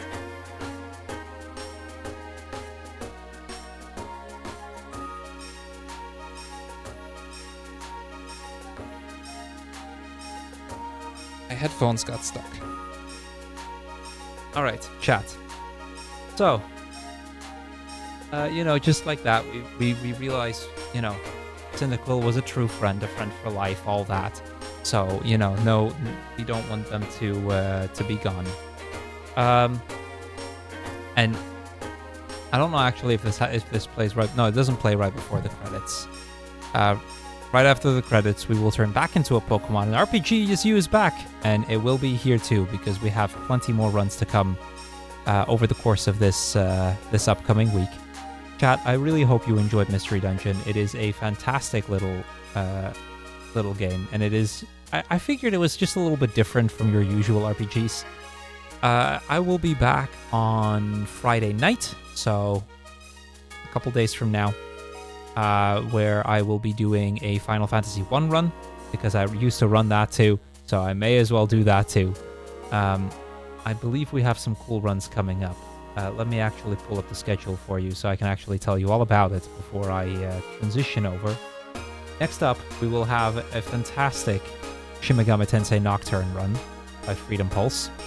It's gonna be a long run. It'll get you through the night. It'll be a beautiful, beautiful run. And then we've got plenty more coming tomorrow with Sonic Chronicles, Final Fantasy IX, Visions of Mana, and so on. Chat, my name's Crrool. I hope you guys enjoyed. If you want to see more of me, I don't do a lot of speedrunning anymore, but I still play a lot of Pokemon. Yeah, that. And make sure to support RPGSU. It's a great event. I am loving finally seeing an RPG event come to Europe, and I really hope all of you will be here for it. Now let's actually watch the little ending here before we head off, and then I will transition over to to doing tech, really.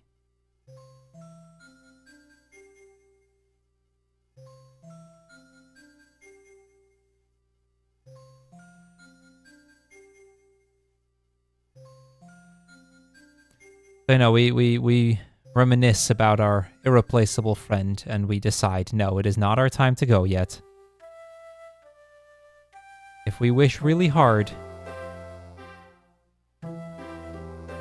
then this does not have to be goodbye.